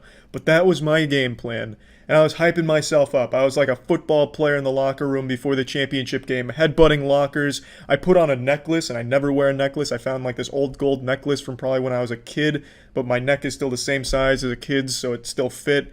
I spiked my hair up real well, fucking drowned it in gel, and I mean drowned it in gel. I looked like a freshly born baby covered in amniotic fluid up there, and I felt like $1,000,000. Today was the day I was going to say to a girl, she is beautiful. So I hop into my Batmobile and I cruise on over to GameStop. I get to the door, I open it, and it's like everything else just melted around me. Time froze, and there she was, behind the desk, the only female employee at this particular GameStop, and she looked miserable. Probably because she's working at a fucking GameStop, but I was gonna make her day better by being the only man in GameStop history with the confidence to say that she was beautiful. I'm sure she doesn't hear that every day from other socially inept fucking slime balls, so I was going to be the first, the trendsetter. Truly a pioneer. So I meandered around a little bit, just making sure I was building up enough confidence, going over the lines in my head. The line I was going to use was when she was done ringing me up, I was going to say, "Thank you, beautiful," and then wait to see her response, see what she says to this, hoping that she wouldn't call the police or have security come tackle me. So I finally pick out a game, some used game I'm sure, because I was big into used games for a long time. I slam that shit on the counter because I'm ready. She starts by asking me a couple questions. Am I a member of GameStop Power Plus Ultra program? Well, no, I'm not. She's going off script. I wasn't accounting for this. It's freeform now. The dialogue has been all fucked up. I'm getting a little jumbled in my head. I'm getting nervous. I wasn't expecting to be interrogated by her today. I'm not a member of this GameStop program. Would I like to be? Well, shit, would it help my chances with you? I don't know. I'm going through all kinds of scenarios in my head. It's like a visual novel. There's a bunch of different branching paths I could choose from. I'm panicking. I'm breaking down a bit. My composure is starting to falter. There's sweat on my brow and a tickle in my sack. I was not prepared for this at all. She then asked me, do I want my receipt? Another question I wasn't anticipating. Do I say, "Thank you, beautiful"? Now, no, that wouldn't make sense because she asked me a question. I can't just respond with I have to answer the question. Everything's all falling apart at once. It's like Salvador Dali's painting where the clocks are melting. I'm running out of time. I don't know when to say this line. And no, I don't really want this receipt. What am I going to do? Wipe my ass with it? I paid $3 for some garbage used game. I tell her, no, thank you. You keep the receipt. And that's when she says it. A sentence that could dampen the pants of any man, even the strongest men. She says, "Thank you for shopping at GameStop." I freeze. I don't know how to respond.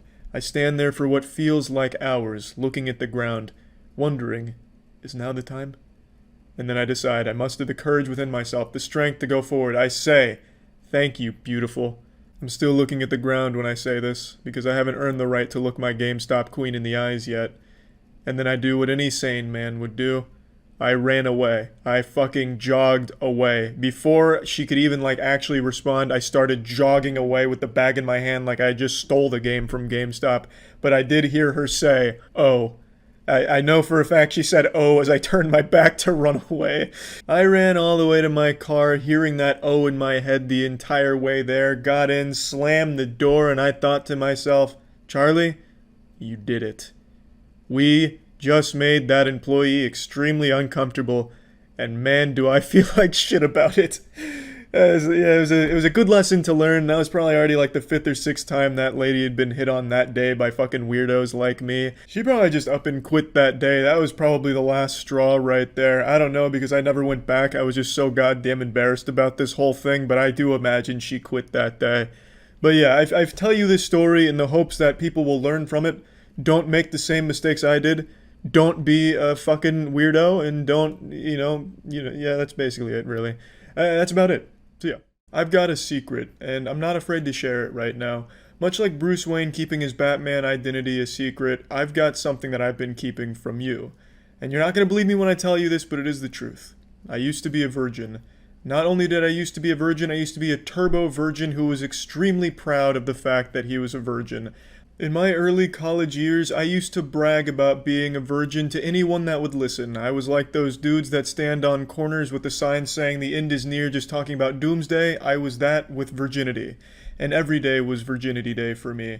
I made a video talking about this a little while back, about how I used to brag about being a virgin. I really went hard on that being a core part of my identity in my early college years. When I did talk to girls, I would treat it like I was on Shark Tank and I was pitching my virginity to them like a business that they should invest in.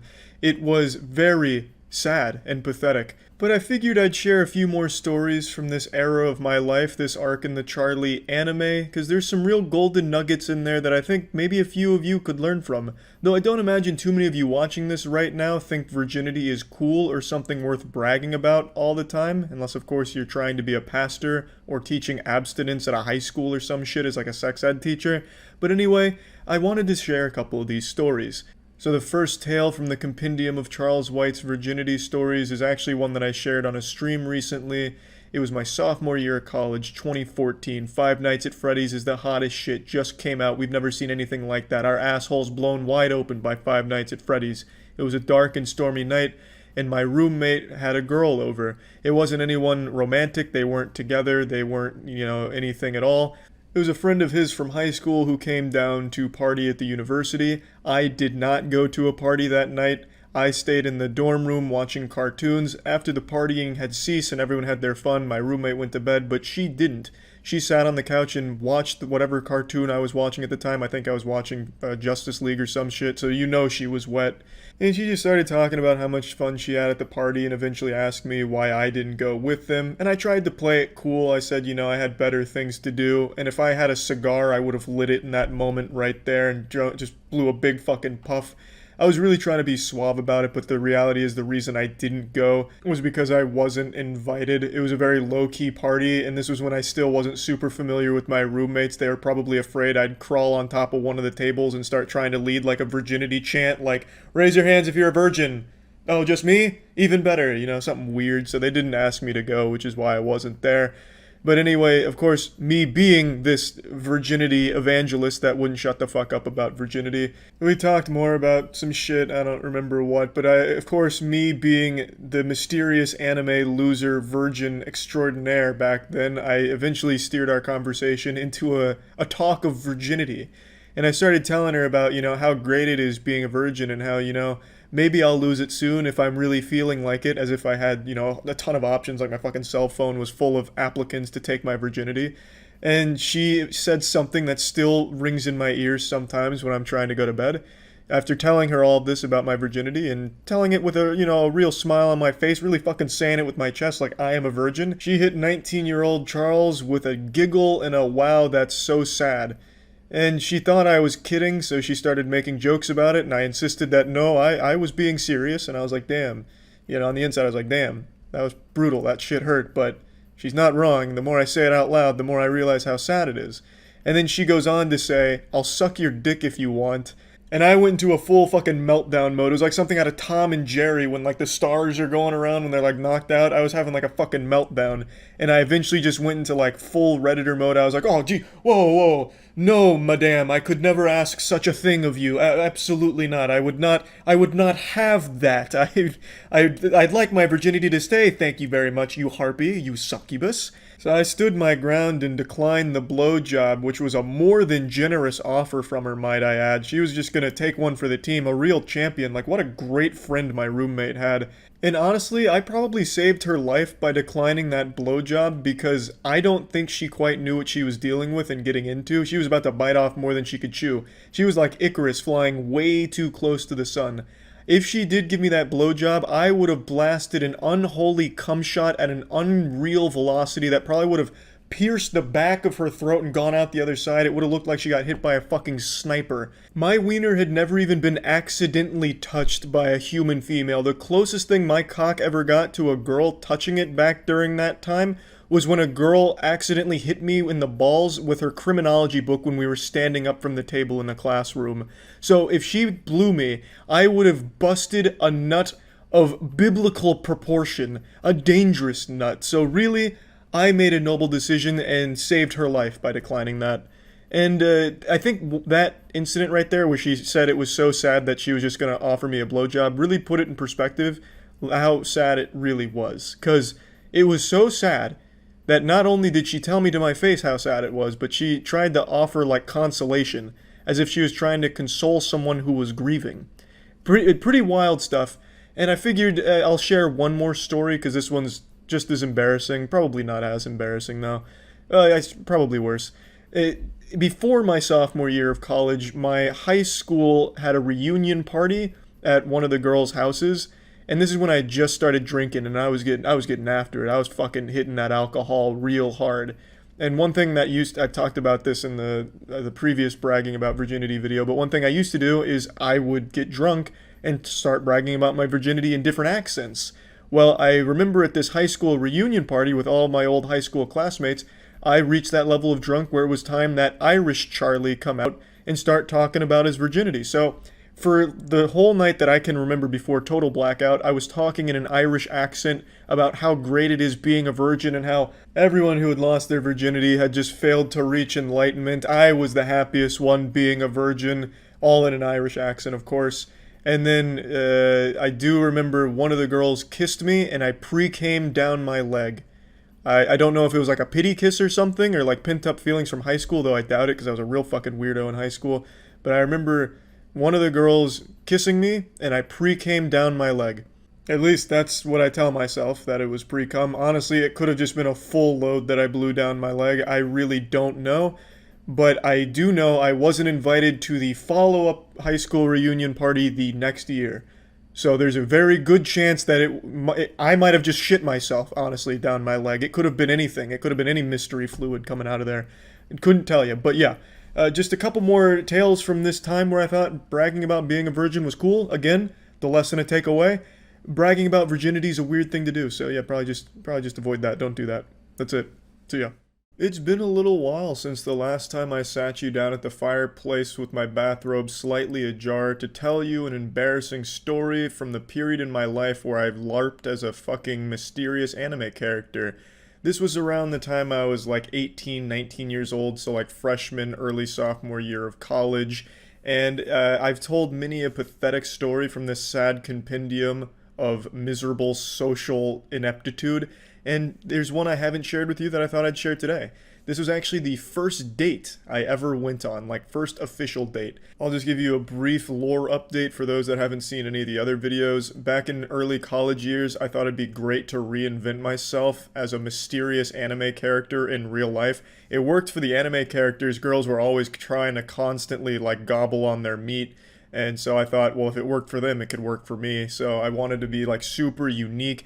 I wanted to wear a chain with my favorite video game disc on it, Psychonauts. So just be like a fucking chain with Psychonauts on it.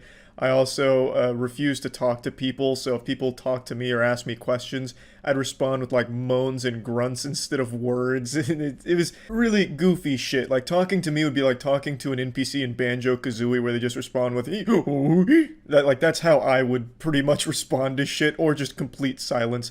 I have no doubt a lot of people on campus probably reported me to authorities as a potential threat to the university in those early year and a half, however long I spent doing that. But I eventually grew out of it. But during this time, I actually did get a date. My first real official date. Now, while this was my first date, it wasn't like I was a completely kissless virgin. I was a virgin who had been kissed once.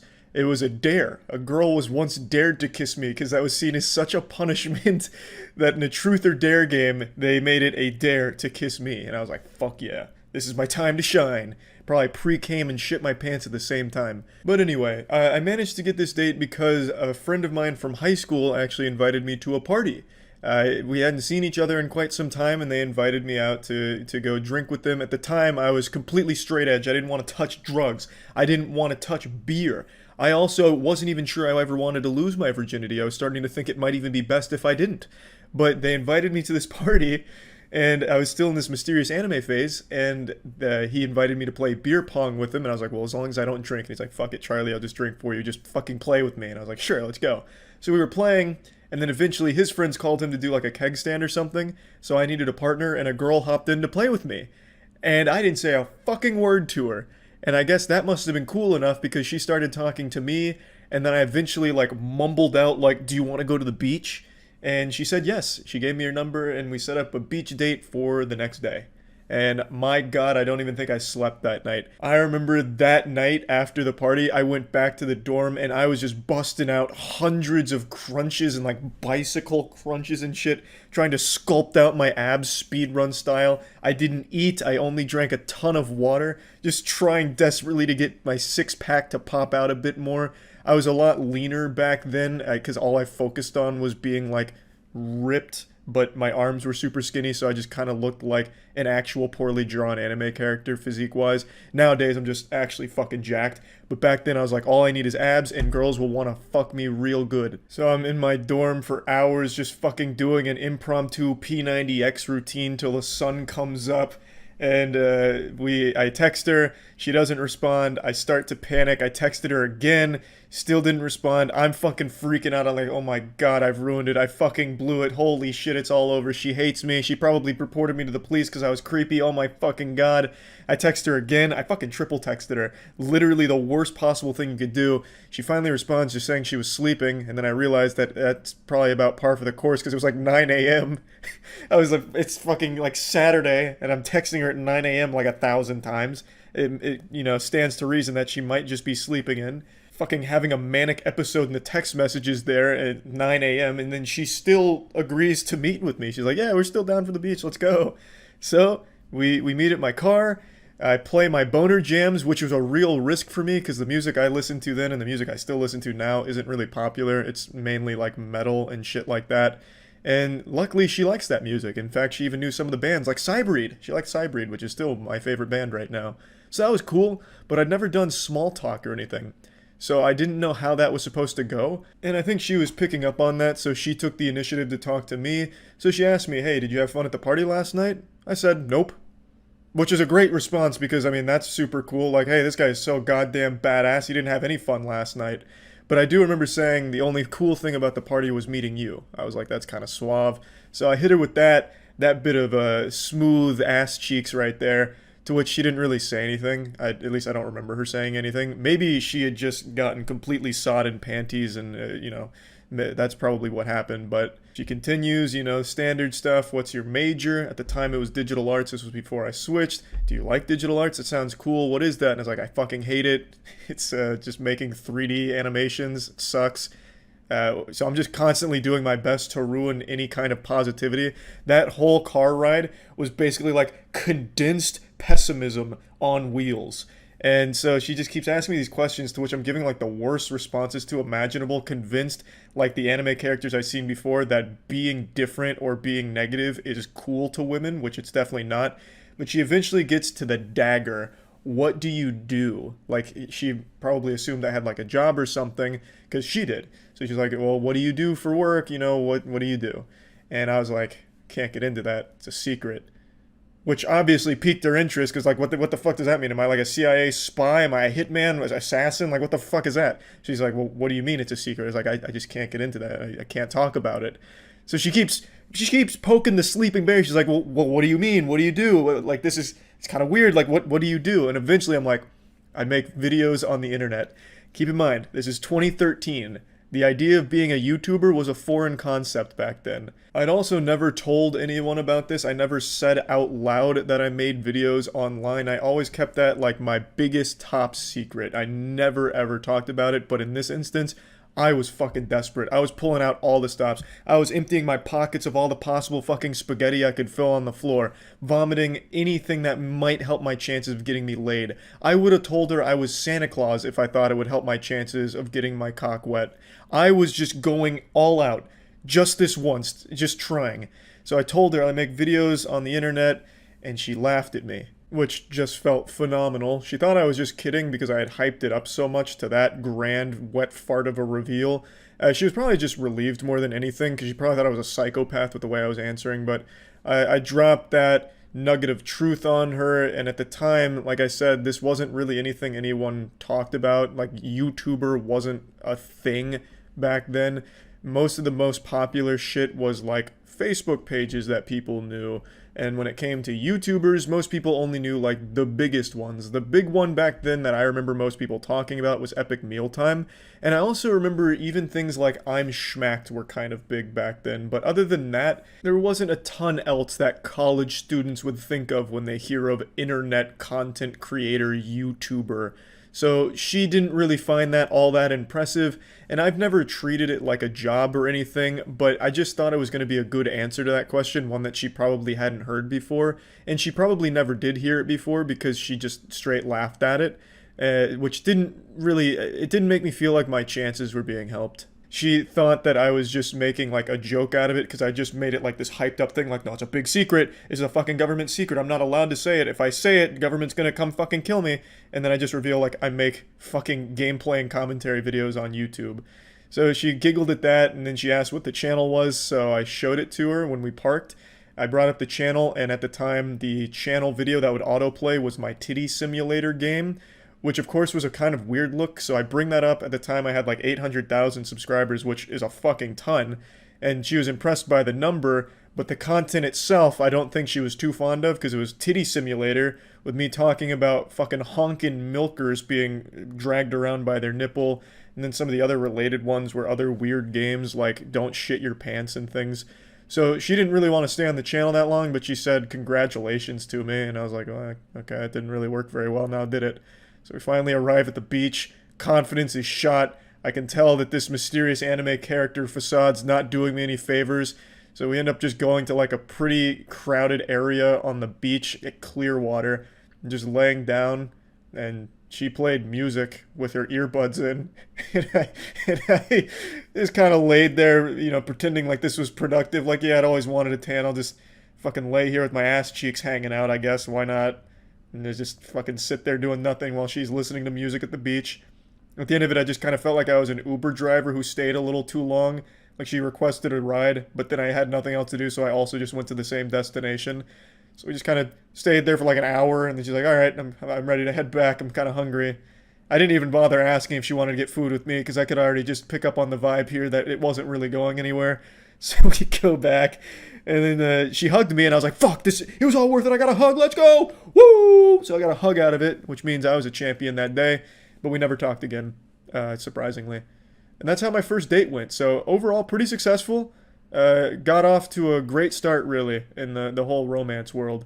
And yeah, I just wanted to share that with you. I also think it's a pretty interesting look at how things have changed recently, because back then, YouTuber wasn't even a word in anyone's vernacular. No one had ever really like heard of that before. It wasn't really an explored concept, just kind of like this emerging hobby that some people would pick up on. But nowadays, I think it's like 60% of kids want to grow up to be like a YouTuber or internet creator, which is wild. So in less than a decade, it has completely changed. But back then, yeah, that shit was not looked at too positively. But anyway, I just wanted to share this story because I haven't done this one before, and I thought it was worth sharing. That's about it. See ya. What? What? Wow. Fantastic start. Absolutely splendid shit. What's up, everybody? It's Critikal. I wanted to share another story with you guys today. I know I just told one yesterday, actually, but that actually happened last week. I made that video last week, and I only posted it yesterday. And the night after that happened, we went out again, and I had another unfortunate encounter, and another one that was just out of my control. It was my friend again, not the same guy, just another one of my friends, someone I thought I could trust, someone that I thought I could give my Yu-Gi-Oh card collection to and expect to have it returned to me back in mint condition. I haven't fucking touched my Yu-Gi-Oh cards in years, but I feel like that's a pretty big display of trust. I'd let them walk around in my animal slippers, which is something I don't let a lot of people do, so I trusted this person, and it backfired yet again. And this is a tale I don't tell easily because I genuinely have been having some fucking PTSD flashbacks to this scenario. Every time I think about it, it's like a frag grenade goes off in my apartment, my vision gets blurry, everything seems like it's covered in smoke, my ears start ringing. You know that feeling where it sounds like Alpha 5 from the Mighty Morphin Power Rangers having a thunderous orgasm in your ear? Yeah, every time I think about this, that's what happens to me. So this story starts the same as all of history's most influential and most memorable stories. I was taking a fat shit in my bathroom getting ready to go out with my friends. We were pre-gaming a little bit, not too hard because there's really no point to pre-game super hard to happy hours and other drink specials. So we finish this, I pinch off the grumpy, and I'm ready to rock and roll. We go to this different bar, not the same one from the night before. And this was around the time Hurricane Herbert or Hermione or whatever the fuck the name of that hurricane was hitting. So it was very moist out. There was a lot of moisture in the air. There was a little bit of rain, just some sprinkling, just spitting out there. So people were fucking climbing over each other, World War Z style, trying to get into the bar. Pretty long line, but it wasn't too bad, and it wasn't raining really hard or anything like that. It was just kind of a nuisance. So when my friends and I got into the bar, we started going turbo immediately. We just went up to the bar and just started fucking slapping drinks hardcore and just getting absolutely obliterated. And while we were doing this, a girl that I kind of knew at the time came up because she saw us. She's like, you know what? I want to get in on that action. They're going hard in the paint. I'm about that life. I'm going to try and put anus to faces over here too, like these guys are. And this girl is absolutely gorgeous. Probably one of the prettiest girls that I know. And it's not like we're super familiar with each other. We never exchanged numbers or hooked up or anything like that. But we had gotten fucked up at bars together in the past, so we knew each other a little bit.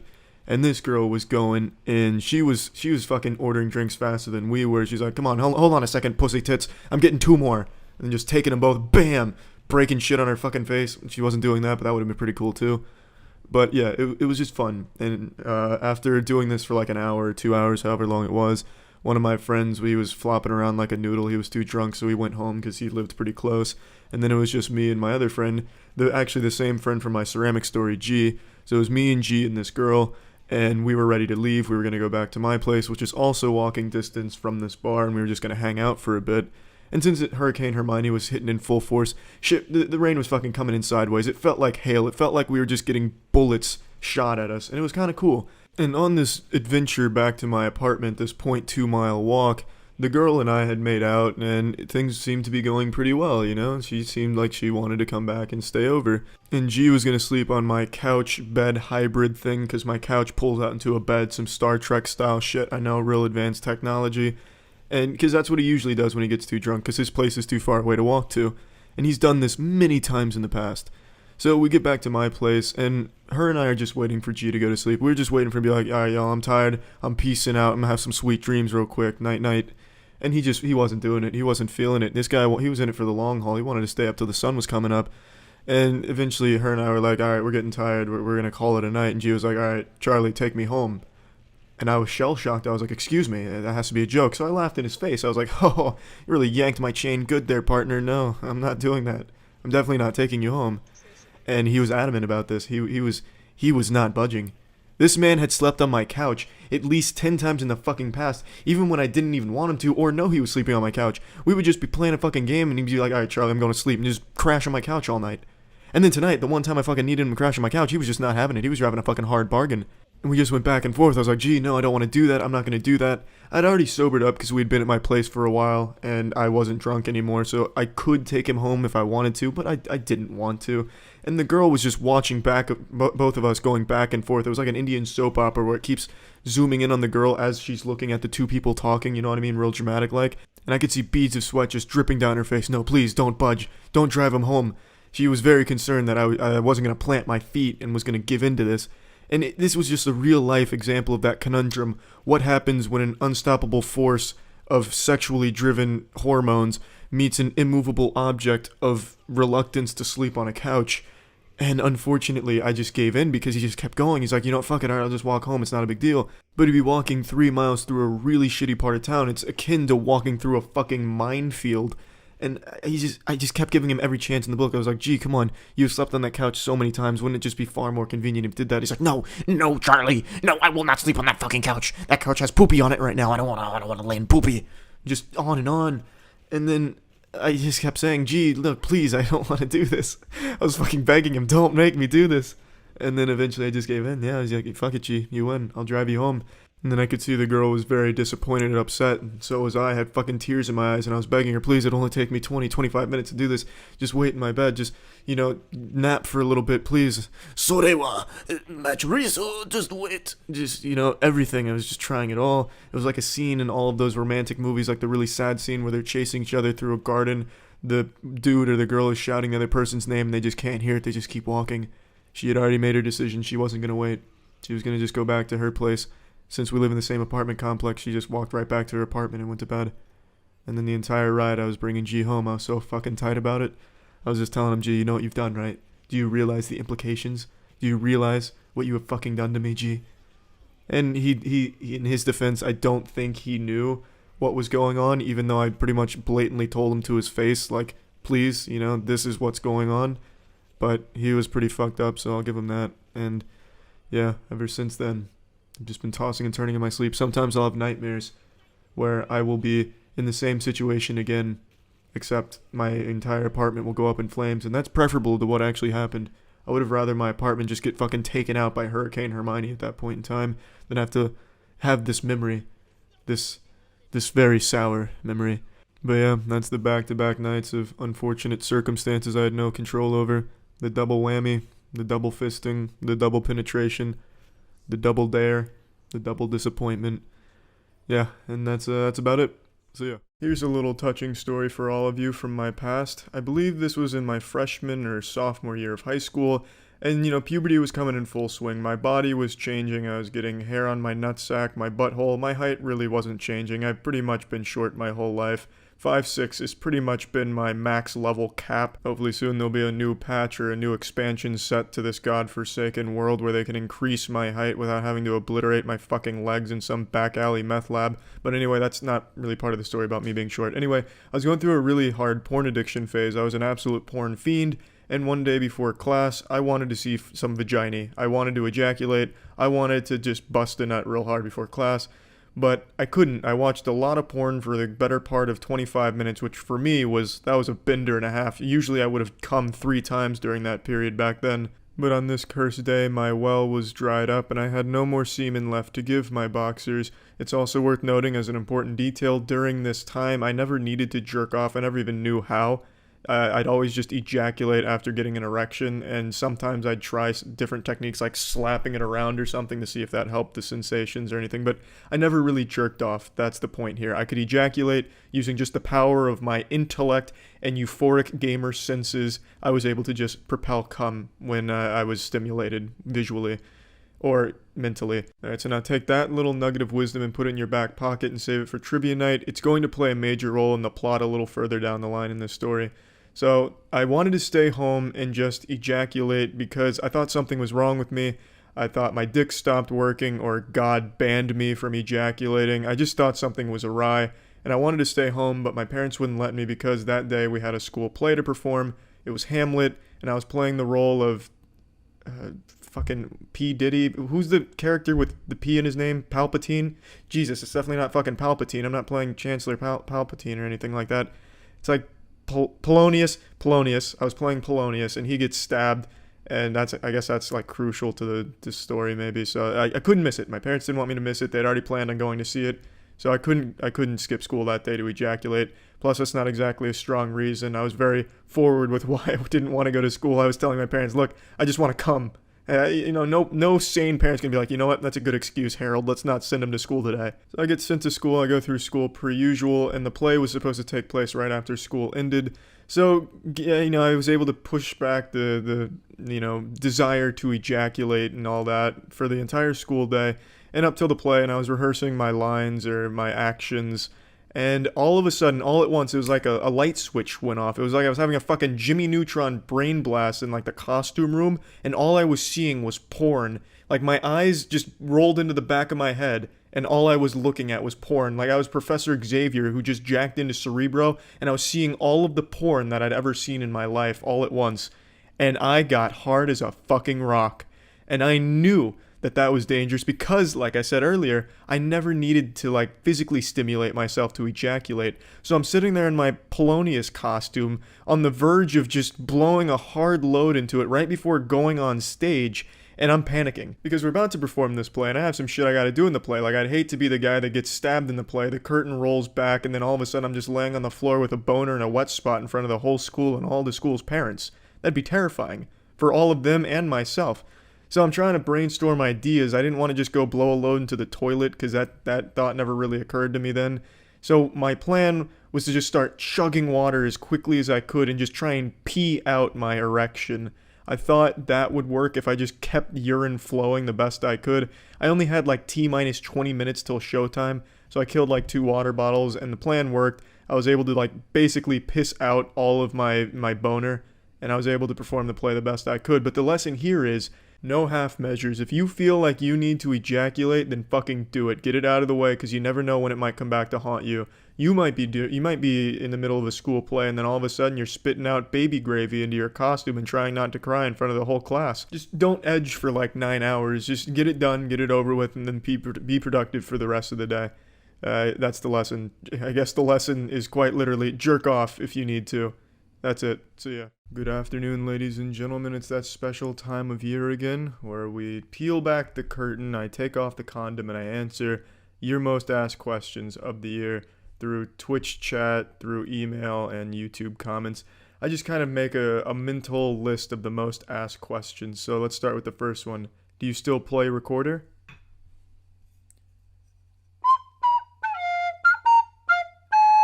You tell me. How tall am I? I'm 5'6", the optimal male height. It's what God envisioned for our species. Anything above 5'6", it just seems silly to me. Why would you want to be taller than the golden height? It's the height. I fucking hate being short. Here's one that I absolutely hate, but I have to acknowledge because it truly is probably one of the top 3 most asked questions of the year. What is your favorite meme? Fucking hate meme and meme culture. I think it's all just super god awful and lazy. I just don't even understand the point of memes anymore. They're not even entertaining. They don't even get like an exhale from the nostril anymore. They just seem fucking silly. Odd flex, but okay. And god fucking meme. I hate that shit, but I have to acknowledge it because I answer the most asked questions every year. So what is your favorite meme? The only meme that I appreciate in any capacity is the oppressed gamer meme. I've answered this multiple times and even made a video answering it again, and yet I'm still getting emails about it, so I'm going to answer it yet again. Where do you stream now, since you haven't streamed on YouTube in a while? I stream on Twitch now. But wait, I thought you fucking hated Twitch. Yeah, I had a lot of problems with Twitch, the majority of which they've been actively improving on. Meanwhile, YouTube is devolving and fucking its own ass in all possible aspects. So I do all my streaming on Twitch now. See, even Tetra's tired of this fucking question. Listen to that. So yes, I stream on Twitch now. No, I don't hate it anymore. It's a lot better than YouTube streaming. Again, I will post a link to my Twitch in the description of this video. Next big question I always get asked, and this one I get asked all the fucking time, and again, this is one that I've answered before. What is your favorite type of porn? Lesbian porn. I'm a man of exquisite taste. What can I say? Lesbian porn offers by far some of the best in the business. It's hard to dispute that fact. Yeah, you can have like your weird kinky fetishes where there's something with like rubber squeaky toys being shoved in the buttholes and whatever, but on the whole, and I'm not talking on the asshole, on like the general statement, lesbian porn in my opinion is the best that gets made. Next big question Is there going to be more wetwear, new wetwear selections? Yes, there is. And there is right now, actually. There's hoodies and shit. There's a lot of new wetwear available, so if you do want to get wetwear, I'll put a link to that in the description as well if you want to check that out.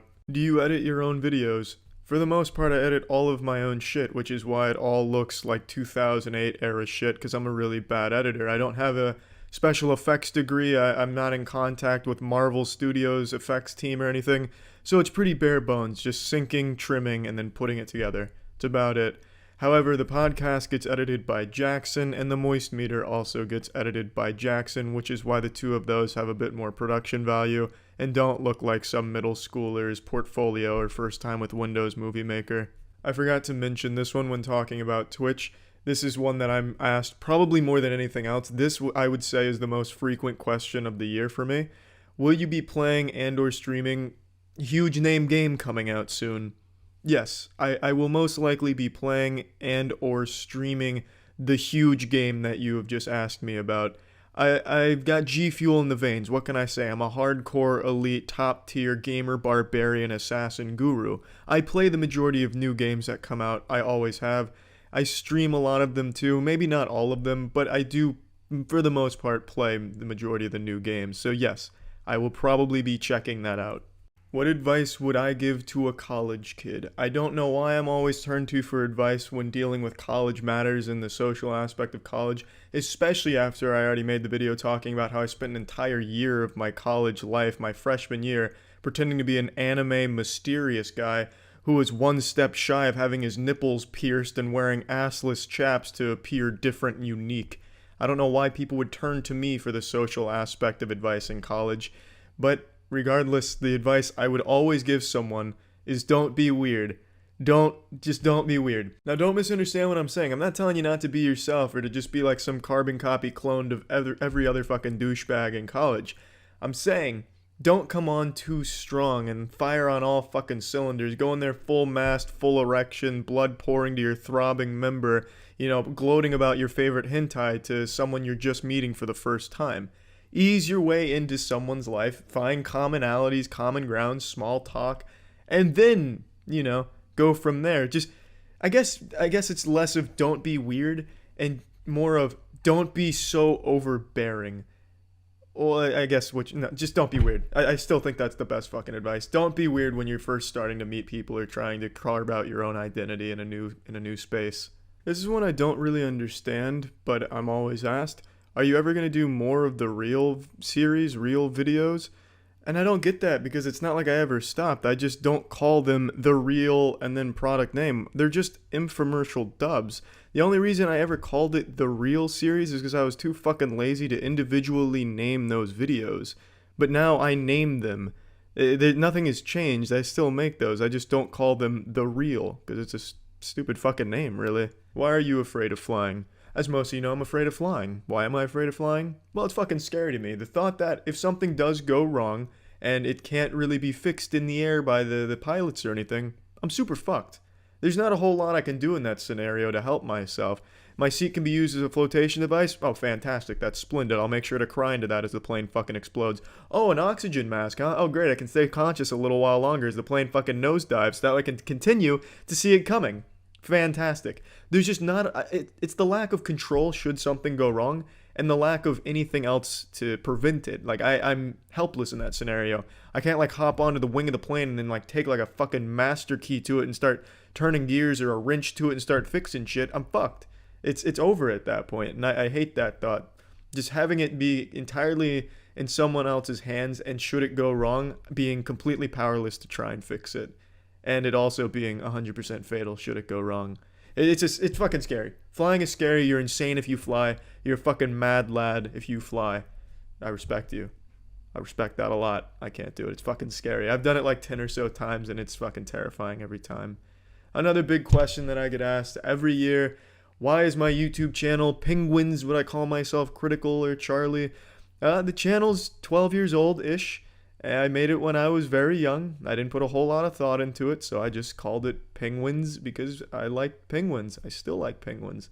And then it was Critikal because that was my Xbox Live gamer tag. I changed my Xbox Live gamer tag to that, and I like the sound of it, so I went by that as well. And then Charlie's my actual name. So I got a lot of fucking aliases out here. I'll answer one more big one. Why did you give blank this score on the moist meter? It's truly the best thing humanity's ever made. How could you possibly think it was anything under 100%? The moist meter fucking sucks. You fucking suck. Fuck you. Well, I gave it that score because I thought that's the score it deserved. That's typically the story behind it. There's no, like, hidden meaning behind it. I just kind of try to grade it objectively speaking. Or I guess you can never really be fully objective with things. You're always going to have your own personal biases in there, I suppose. But I do my best to keep it objective. And I thought that's the score it deserved. I'm sorry to have spit on your beloved property, but one thing I've learned, when you start reviewing something, you open yourself up to such hostility from the fanboys of that area. For example, the best one I can pull from immediately is Rockstar. People blindly follow Rockstar Games and will always support them no matter what type of anti-consumer business practices they employ, and even if the games really aren't as good as they're made out to be. Red Dead Redemption, I gave an 80% to because I feel like that's what the game 100% deserves with its shortcomings and its incredible innovation in the field. I think it's a very good game, a game that I would highly recommend to the majority of people. But because I don't grade things the way the other journalists do, where everything gets a 90 or 100 these days to appease the super angry and super fickle gamer culture, people target me like, oh, this fucking guy just wants to be a contrarian. Oh, he has such shit taste. He's obviously just doing this for views, even though like the score is not publicized in the title, so no one would really know unless they had already clicked on it to see the score. But regardless, it's a shit argument. The point I'm making is, in today's day and age, you're not allowed to criticize something, and it's just sad because even if you have valid criticisms, it doesn't matter because people that are a fan of who the studio or the property itself take it as a personal insult and will never see those complaints as anything other than just edgy or contrarian for the sake of being contrarian, which is sad. And journalists really they enable this type of behavior by just giving these scores away. You'll be hard-pressed to find scores in 2018 for games that are below an 80. Nearly everything is an 80 to 100 in 2018. And I'll tell you right now, every game that's come out this year is not in that ballpark, not even close. So, I guess to answer the question, why did you give it this score? It fucking deserved it, in my opinion, for sure. Well, that was this year's yearly answering questions video. I hope I answered the question that you've probably asked at some point. I hope I covered most of them. That's it. See ya. What's up, everybody? It's Critikal. I wanted to share a story with you all about an experience I've had with Tinder. I haven't told a story in a while, and I thought this was a good one to tell. I still have Tinder, but I don't use it anymore. And over the last year, I only really used it to survey my matches about Brendan Fraser and just kind of gauge their interest in a Brendan Fraser comeback. Basically, I was just a fucking Brendan Fraser epidemiologist on Tinder. But that wasn't always the case. Back when Tinder was first starting to get big a few years ago, I put a lot of effort there and went on a few dates from Tinder. The majority of the dates were absolutely atrocious, just abysmal. But one date in particular will stand out as the worst date I've ever had, and probably will ever have. It's the worst date you could ever have. So I was talking to this girl from Tinder, and she was a real cutie patootie, and I was making some smooth moves. Hey girl, you got that baloney, I got that turbo dick, let's make a sex sandwich. You know, some real suave shit. Yahar, matey, your cooter be wet and me willy wants to set sail. Let's fuck, you know, some good shit, and she was into it. So we had come up with a whole date day, you know, we were gonna meet and do all these things together, and it was gonna be a fun day. And when that day rolled around, it turned out there was no fun to be had whatsoever. So the plan was I was gonna pick her up and we were gonna get food first, but I couldn't really figure out which house was hers because the address was all kind of fucked up in the GPS. I guess she lived in an underground bunker. So I pulled up to this weird looking house. It looked like a little crack shack, and then an old man exited the door as I was texting her. So I was like, oh shit, this guy that looks like a ZZ Top member's coming into my car. I've been bamboozled. I've been schmeckeldorfed. But then she calls me and it turns out I was just at her neighbor's house. But then when I pulled up to her house and she exited the door, it was the exact same experience. This girl looked nothing like her Tinder pictures or any of the Snapchats she sent me. This was a completely different person. But she was fun to talk to, so, you know, I still thought it was still going to be a fun day, even though she didn't look like what I expected or anything like that.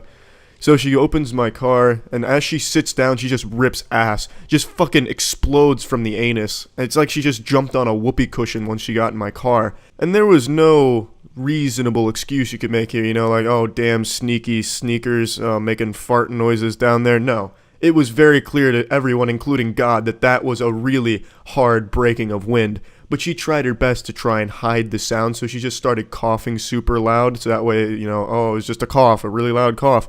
But she really overdid it. She went into a fucking 40-second coughing fit for a 1-second ass rippage. I don't understand. Maybe she was just farting the whole time she was under this coughing spell, just shitting her pants in my passenger seat.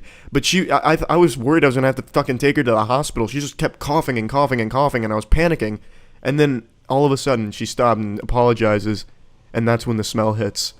This disgusting, foul Methodist fills my car, and it takes the breath right out of me. It makes my eyes water and my nose burn. It's like a biological weapon was just unleashed within my vehicle.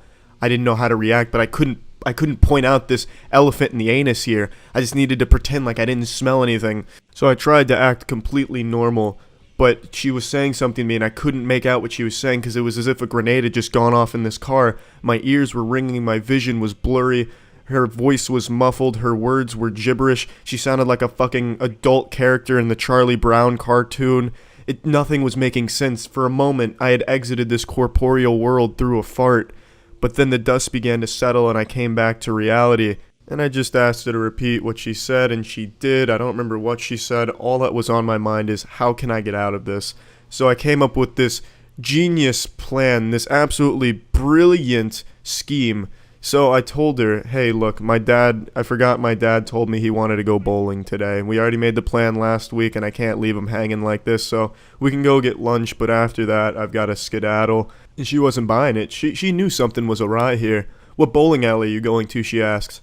As beads of sweat start streaming down my face, I start trying to connect words that could sound like a bowling alley. So I came up with Sky King Pins. It doesn't really sound like a bowling alley. It sounds like somewhere you'd go to watch airplanes race against each other, but it was the best I could do at the time.